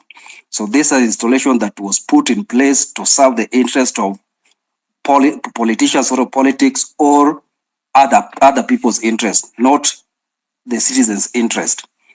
As I end, I want to say that there is no, the first article in the Constitution talks about the power of people and shall be exercised in accordance with the same Constitution that we gave ourselves and the governing authority to exercise everything, but we retain the absolute power. So we are now going direct to govern ourselves directly. So nobody should question what people are doing, because that is the essence of this Constitution, is that we protect it indirectly or directly. But the first thing comes is you may exercise it directly before indirectly. So what does that mean? It means that it recognizes that the power belongs to the citizens first before we delegate it to any other person. So let us use that. There is no any other article that comes above Article 1, and that Article 1 recognizes the power of people. So any other question should revolve around the sovereign power that belongs to people, period. Anything we are not going to listen to. We are going to use that and get our country back on the track. Thank you. Thank you so much, Academia. Hillary, go. I wanted to intervene just briefly, Okay. please. Yeah. Go So, on. Maj, there was a question that was asked of me about, and it is an important question. What do we do if we are in the situation that Keter found himself in, being abducted on the street? You saw people standing by and whatnot. I think the Keter question, if I address it directly, the people who were standing did the right thing. They recorded what is happening. They gave it to the press. And then there was public pressure. Then Keter got released the same day. That is what should be done when you are not enough. They were not enough. They could not have fought with those men with guns. And they were just like 2 or 3 or 4. So if you are not enough, the best course of action is to record and then disseminate the information. However, like in the case that I gave the example yesterday, where they came and wanted to abduct me from the Intercon on the 30th of June 2018, when on my way to go to Uhuru Park in order to swear Raila in. I called in the NRM troops from Uhuru Park who surrounded the hotel, the Intercon, and prevented the abduction. So if you can get enough people to surround the abductors, you can prevent the abduction. Plus, you record it at the same time. However, if you find yourself in a situation like I found myself in, on the 2nd of February 2018, when they came at 3:30 a.m. in the morning in the darkness, hiding in darkness, broke through my gate, blew through my door, and then wanted to abduct me, the only thing you can do is send messages to people who can then come towards where you are if it is at night, so that they can either try to prevent it or at least record the abduction. You recall on the 2nd of February 2018 that there were a lot of people around my house, even in the morning when they were abducting me. They shot them with tear gas and almost, I think, injured quite a number of people and still abducted me. But they recorded it. So, what I'm saying is that the circumstances of the situation would dictate what is to be done. If you are alone, you cannot fight with them with your bare hands. So just record the information. But if you are enough, you can overpower them. That is why the million number plus is important. Because if we are a million plus, they cannot abduct anybody. They cannot shoot at anybody. They will not be able to do anything. We will overpower them by our sheer numbers, even if unharmed. So really, that is the strategy. It is the simplest, it is the most effective. Thank you. Thank you so much, Dr. Harry. Would you rather we go one by one, or I take like 3 speakers and then you respond, Dr. Harry? Would you prefer? I think three or four would be better. Mm-hmm. Some of them just want to make comments, so they can go ahead. Okay.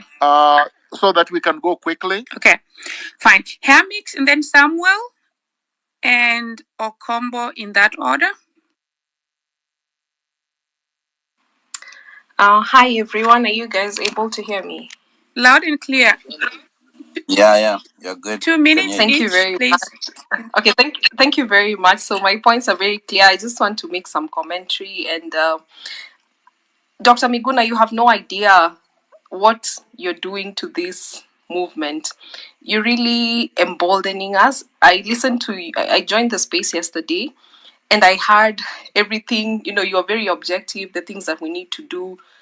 We need to be very objective, and that really sparked a fire in me. And then there's this video that has been going rounds, I don't know, by some young guy on the streets who was, that video spoke to me, and I just felt like I need to be on the streets tomorrow. And for the first time I was like, I'm not even afraid to die, because there is strength in our numbers, and that is something that we really need to do. We need to turn up in large numbers, because if we give Ruto a chance, he's gonna come and finish us all.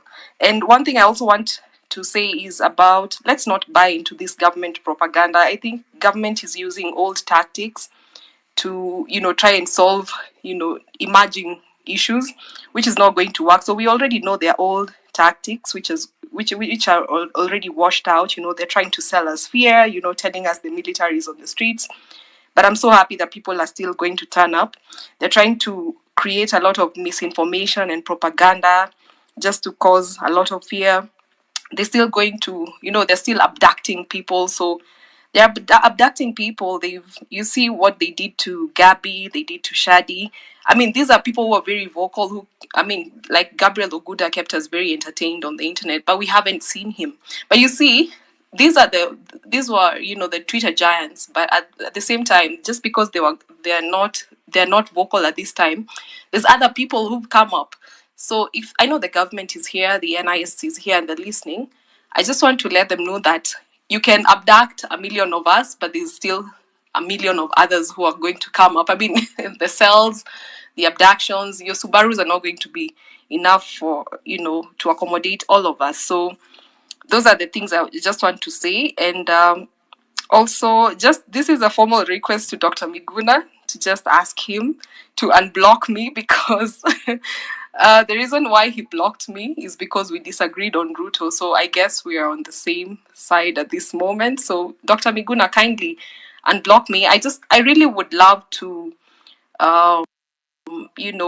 feed from your knowledge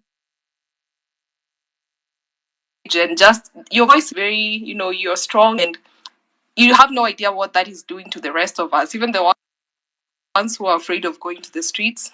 That is something that is really emboldening us. But thanks for holding So if somebody this could space. text me your handle, because I don't see you, I don't know what your handle is. That would be helpful. Hillary, Yeah. Okay.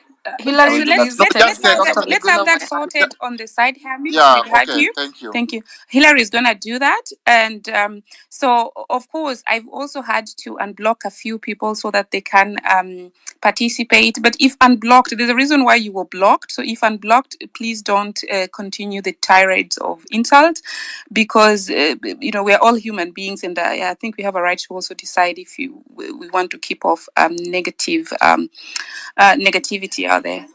And remind them to follow each other much. Remind them to follow each other. Yes. Okay. As we go on. Yes, Who's coming and in? it's very important because now we want to be disseminating information, and so build the network by following each other. The co-hosts, the speakers look left and right and follow each other. Now, next, just 2 minutes each. I think the combo, you're next, and then Nelson.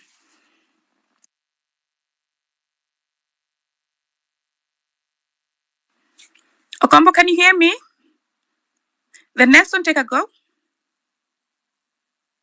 I think Hi, Benji man. also wanted to speak. I think you should allow him to speak. Yes, I cannot see him. Okay, I tried okay. to text him. I cannot see him. Nelson, speak as I try to get Benji on. All right. Mine is not a question because Dr. Miguna Miguna has gone through so much and has explained extensively our action plan, and I allowed him for that. And thank you for being here because you have been in this fight for a long time and you have experience which most of us do not have because we are either Gen Zs or millennials, but we have the energy and the courage and the bravery to continue the fight. So thank you for leading the way and showing us, what to do. It's very much needed.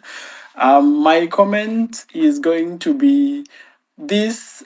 What we are experiencing right now in Kenya is referred to as a critical juncture. And critical junctures in history have been the turning point of many countries. There was critical junctures that made industrial revolution possible in England. There was critical junctures in America that made slave trade to end.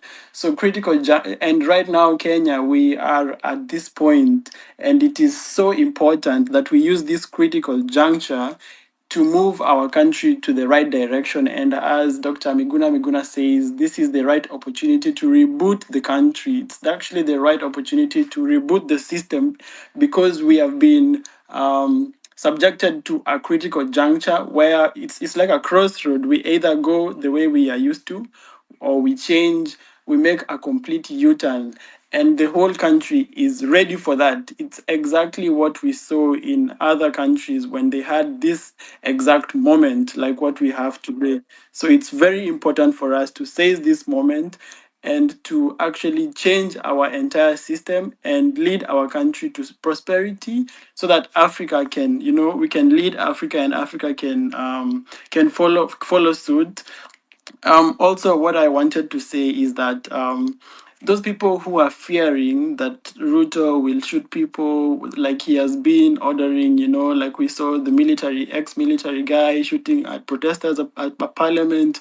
I just want to tell you that this small push that we have made in the last 2 weeks has made Ruto to be so scared, he withdrew the finance bill, he withdrew the land amendment bill.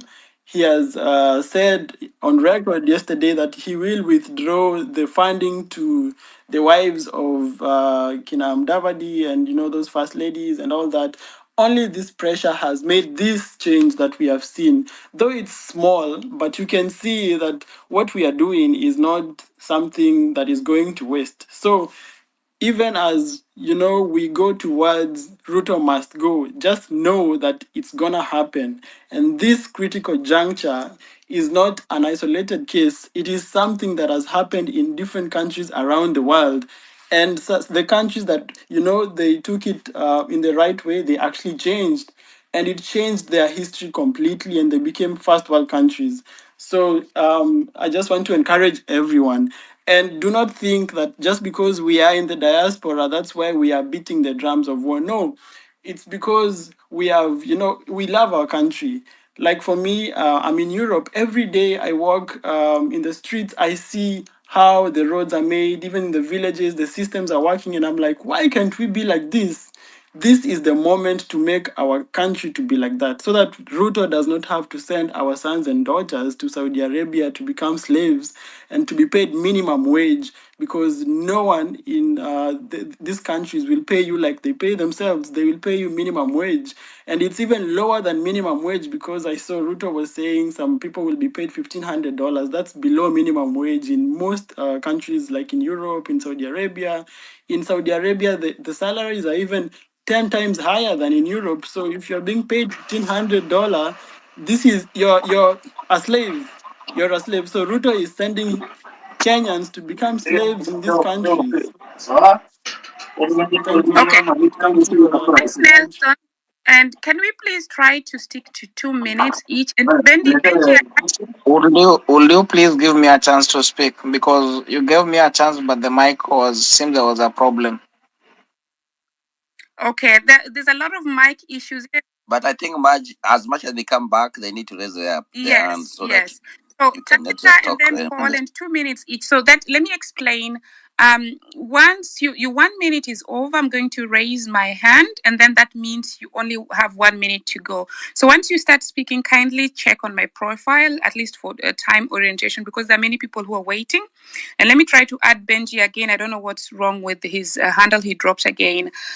Tabitha and then Paul. No, there was Wakili. Tabitha and then MC Wakili. Yeah.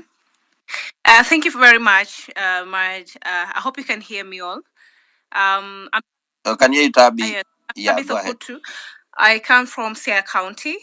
I am so happy that at such a point we are having a conversation that is creating change and is going to create impact in what you like to see in terms of governance and how things should run in Kenya.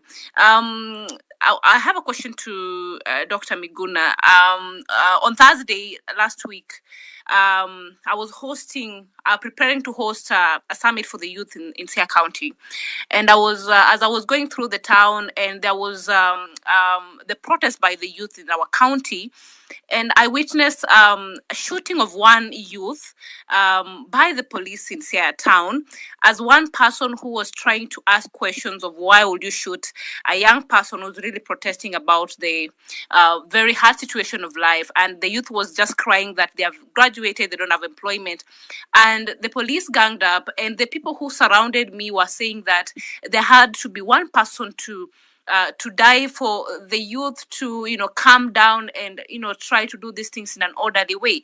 So as a person who felt agitated, what can I really do? Because I really feel that if it is not addressed, then many other youth are in the process, even in the next protests, are going to have this kind of fatalities. They're going to perhaps be shot dead again. And yet what they're asking for, and what we are really asking for as the young people, is a transformative way of governance and our issues to be had. So how do we move from here? And what is the role of the general community? Because I believe that we have a role to play. So how do you deal with such a situation where others feel like it's vindicated or it's okay that the police had to use one youth so that other youths could stop being rowdy as they claim? How do you deal with this?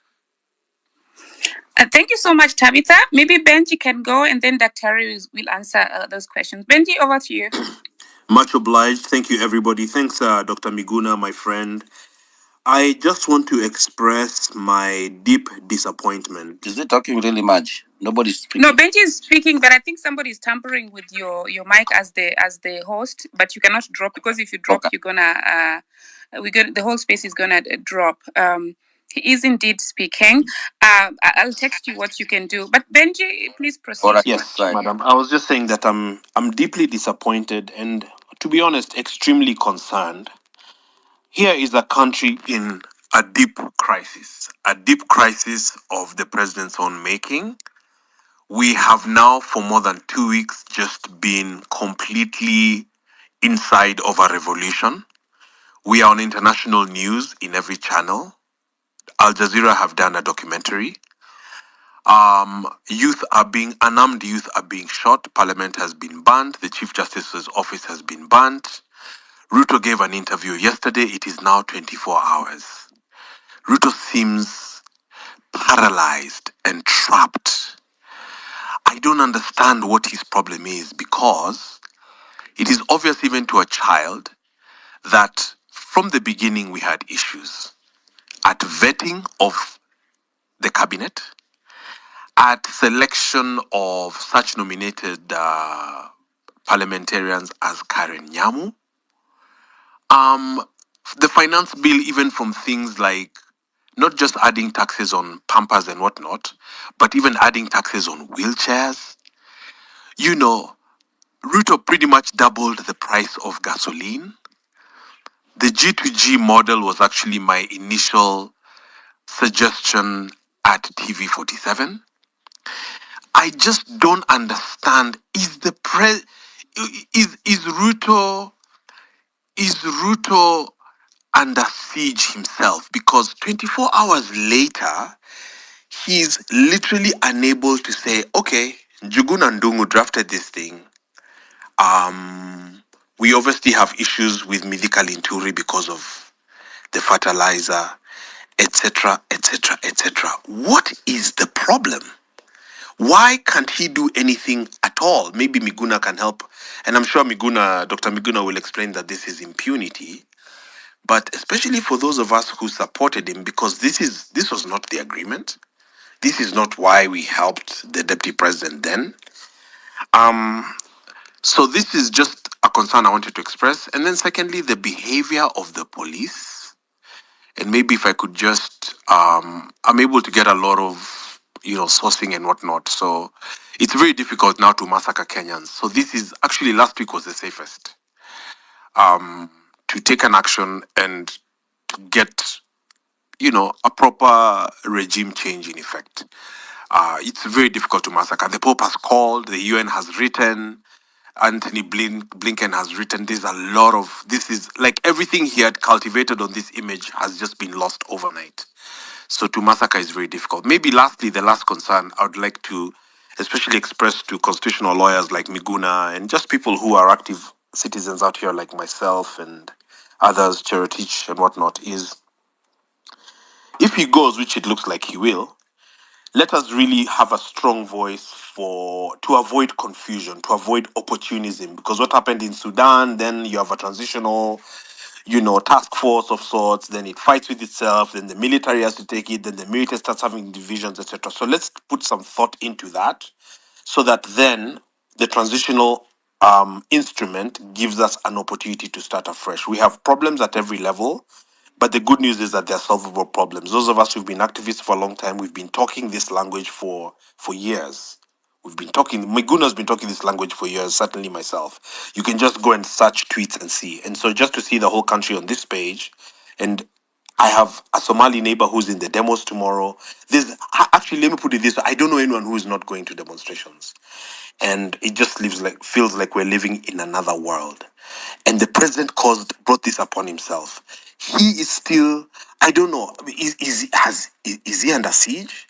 What is he waiting for? It's just unbelievable. But let's keep being the voices of reason. Fear has no factor in really anything. I mean, someone just dies once. And a successful country, as the guys in diaspora are saying, you know, you travel out and you see, and you live out there and you see what highways look like, and what a city council looks like, and what a governor should be like, what a senator should be. And then you run into someone like Kimani Kuria and all these guys. I mean, Moses Kuria asked us, Chimba Kisima Yako, when they are adding fuel. This is unforgivable. This is unforgivable. And so some of us were really happy that finally Kenyans are angry enough and we cannot all be dismissed as keyboard warriors. Thanks and God bless everybody. God bless Kenya. Thank you. Thanks so much, Benji. I think Daktari will take over. Kingsman, not unless you want to say something briefly before it. Yeah, I just wanted to put something across what was Benji was asking. I think Benji Daktari has already said that. You see, we've already rolled. So the aim here is first to get this person out of. He needs to go, and I think today we are exercising our power directly as a people. If you see on the comment side, we've put on Article 1 of our Constitution, and then they have said that we can. There are two ways in which we can exercise our power as the people. That is through the elected members, that is the national government and then the county government. And then we can also exercise our power directly. So that is the course. I believe all of us are on the same page. So first of all is tomorrow we exercising our power as a people, legally, constitutionally, to ensure that Ruto goes. After Ruto goes, then these other things will just come later. As someone said earlier, we are on a juncture moment. This is an historical moment. These are 1963, 1964 moments. Yeah, thank you very much. So I will start with what Deborah was commenting on regarding bombarding for people who are in the diaspora or people who are capable of reaching the puppet controllers, the puppet owners in the Western Hemisphere. This is exactly what I said yesterday. I said, if you can reach them by email, do so. If you can reach them by phone, do so. Bombard them completely. And as I said earlier today, if you are capable of drafting petitions or drafting any instrument for purposes of bringing them and also Ruto to account anywhere in the world, go ahead and do so. We encourage you strongly to do so. It's quite effective. If you are capable of picketing or demonstrating for those who are in the diaspora, in Washington and other places, do so. Make sure the world hears you. To my friend Benji, the problem is Ruto. The problem is not his advisors. The problem are not his employees or anybody else. There was a time I spoke with a friend of his and a confidant of his. And I asked, what is the problem? Why would Ruto hire this kind of people? Why would Ruto hire Mithika Linturi or Aisha Jumwa or Moses Kuria or any of these dunderheads that would not be able to write their names on a full scale? Some of them are so drunk 24 hours that they wouldn't be able to do anything, even in the offices. And the guy told me, I asked him the same question, particularly when he appointed so-and-so. I'm not going to say the name, but the appointment was so ridiculous. And Ruto looked up to him and told him, first of all, who appointed you my advisor? Essentially saying, you're my friend, but you're not my advisor. Secondly, who told you I appointed them to work? In other words, Ruto says he's the only one who is supposed to do everything. And these people are supposed to be puppeteers who follow his direction. So whatever has happened, he has directed. Whatever has gone wrong, he has approved, authorized, and directed. He is the problem.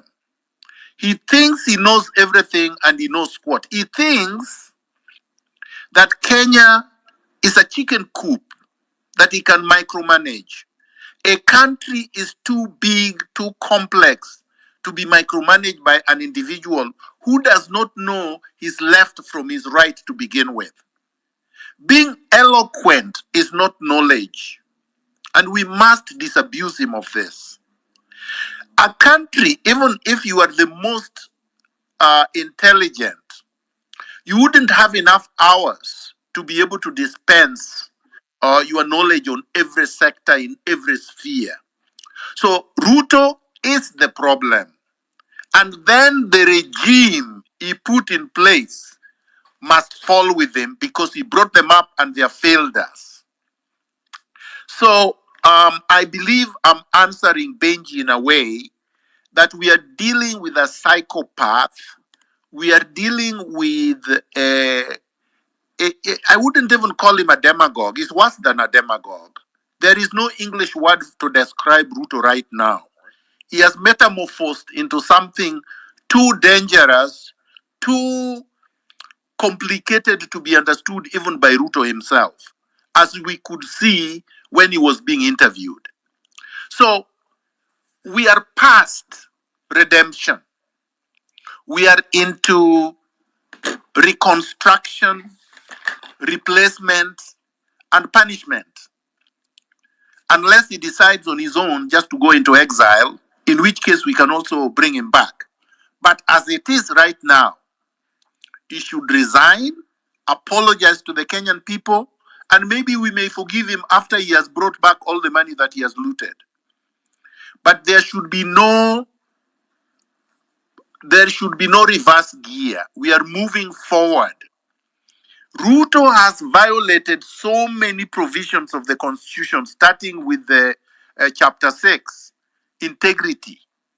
The integrity provisions have been peed on and defecated on. And there is nothing that we are going to do about it unless we remove him. And he's not capable of cleaning himself. So the scandals are too many to enumerate. They happen every day, and it is almost as if he does it so that you wouldn't know where to start. Because would you really start with the fake fertilizer? Or would you start with the scandal about edible oils? Or would you start with the housing levy? Or would you start with the 700 million for every infrastructural development, 700 billion for every infrastructural development that they have so that they can steal? Or should we start with Farouk and his thugs, or Oscar Sudi?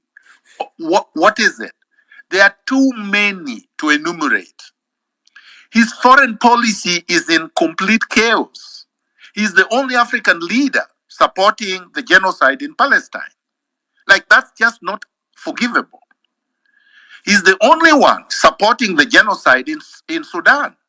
He supports Hemdet, who leads the Janjaweeds in Sudan, because Hemdet gives him access to the gold deposits in Sudan.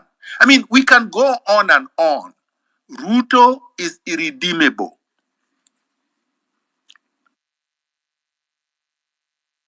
Yeah, thank you so much, Daktari. I think, guys, check your network because many people are dropping. Sometimes here we didn't even have ghost. Can you hear me, So, Hillary? yeah, I can hear you, Kumukeni. I can hear you. I can hear you very well. I don't know who's coming next. We have Mwaura. We have Can I just Miriam. I just wanna You can hear me? real quick, Hillary, because Okay, go it ahead. seems like we are beating this horse that is already dead. We've all agreed we're going to go take Ruto out. So I don't see how productive it is for us to continue talking about getting Ruto out when we've all agreed. So Right. And it keeps being pushed away, but this is a conversation that must be had. What is the way forward? We are having these rooms. It is best to use them for that, so that if there are skilled people in these rooms, they can start coordinating and organizing for that purpose. The other thing too that's not being addressed is the white elephant, the huge, no pun intended, white elephant of foreign interference that is not being addressed and keeps being pushed away when it is a very important factor in building a secure and sovereign nation moving forward. So please, if we can move the conversation towards those two things. Asante. But Madam Host, I thought we dealt with the way forward yesterday, and I thought we generally agreed. I'm not sure what the problem is, unless somebody has another I idea. can confirm your position, Dr. Miguna No, Miguna, you're right on this. but I've not had any contrary position. Then let's have a briefing of it. Why don't we have a briefing for those who didn't hear? Because clearly I didn't hear it. Let's have a briefing. What hurts in us Okay, having a but briefing? were you here yesterday? I didn't hear a way forward yesterday. There was a comprehensive way forward yesterday, and it's even on my X handle. Really, if we are going to go back on what we discussed yesterday, we will not be able to move ahead. So here is my question. I've even published, let me finish. Okay. I've published a 2-page document, which is on my handle, summarizing what we discussed yesterday. I understand that, but right. It still does not address the issue of foreign interference. I have listened to you, I have read it, it's still not addressing that. In fact, we continue to talk about let's do protests, let's force these foreign entities to. These foreign entities are intentionally doing this to us, so there's no going to ask. No. I think you are taking us back. Let me address I'm not. Once and for all. Hold on. Please, Madge.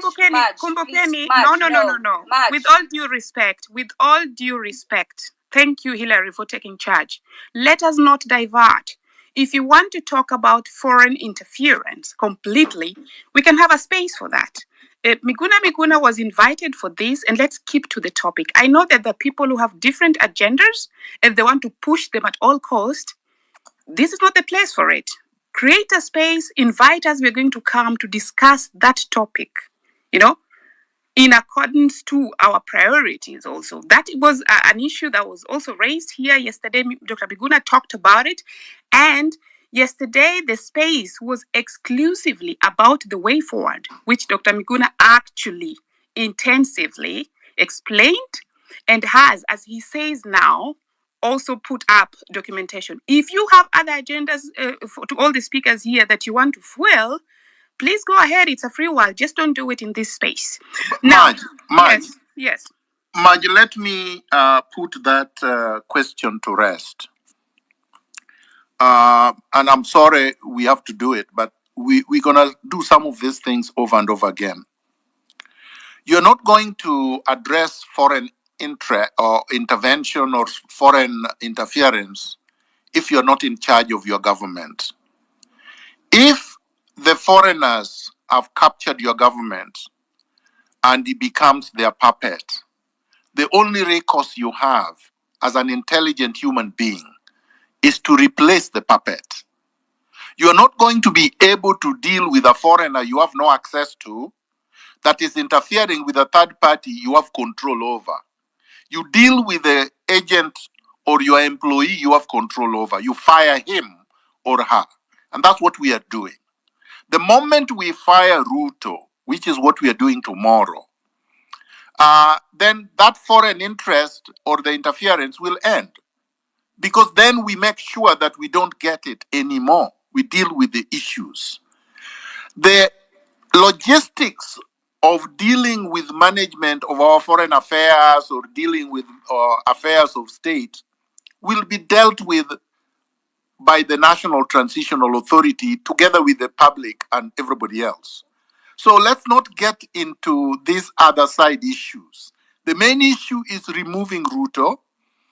The logistics of doing that, people can present on the table. How do we get to the CBD, for example? That's a good question. Where do we congregate? What do we chant? Do we go to State House? These are things that people can talk about. How about people in other places like Mombasa, Malindi, Mandera? Which spheres, which public spaces should we occupy? These are things we can discuss and agree on. Yes, they will pour the police there, but if we are there in our numbers, the police will not be able to do anything. Thank you much. Thank you so much, Dr. Terry. And now we move to Maura and then Mariam Rose in that order. 2 minutes each, please. Mook, I saw you. I skipped you. You go right directly after Miriam and then Abdi and then Dr. Terry will answer your questions. Over to you, Maura. Okay, thank you, Maj. Thank you for the space, and thank you, Henry. I just have one question to Daktari. It is somehow a constitutional question. Now, I knew before the 2010 constitution came into place, the president could dissolve the parliament, that he could fire the vice president, but that one is no longer possible in the new constitution. Now, Daktari Miguna, does the current constitution of 2010 envision a situation whereby, like now, we want to remove Ruto, and then he has to resign, and his government has to resign. Is there an article that can take care of that? And the reason is this: if now tomorrow, if Ruto gets the heat too much and he resigns, what happens next? Who will dissolve the parliament, the cabinet? The cabinet he can dissolve, but who dissolve the parliament and the governors and such? And what does the constitution say about that? Can you try to clear that to clear that one for me, Dr. Miguna? Because I know about the old constitution, but for this one, I don't know whether that's a situation. The constitution revision is such a situation. Thank you, Dr. I'll jump in quickly. Okay. Clause 1 of the Constitution gives the citizens of Kenya power to take power and exercise it there directly from their elected representatives, whom they have donated power to under the Constitution. So, which means the people can say Ruto and his entire government are fired and they should tender in their resignation. Or they can say you have deemed that they have already resigned when you occupy these public spaces and say nothing will go on, there will be no government until they vacate your offices. Those are our offices. State House is ours, not Ruto's. Arambe House is ours, not Ruto's. All government offices belong to the people, and we can tell them to leave, which is what we plan to do tomorrow. And that is done under Clause 1 of the Constitution. Thank you.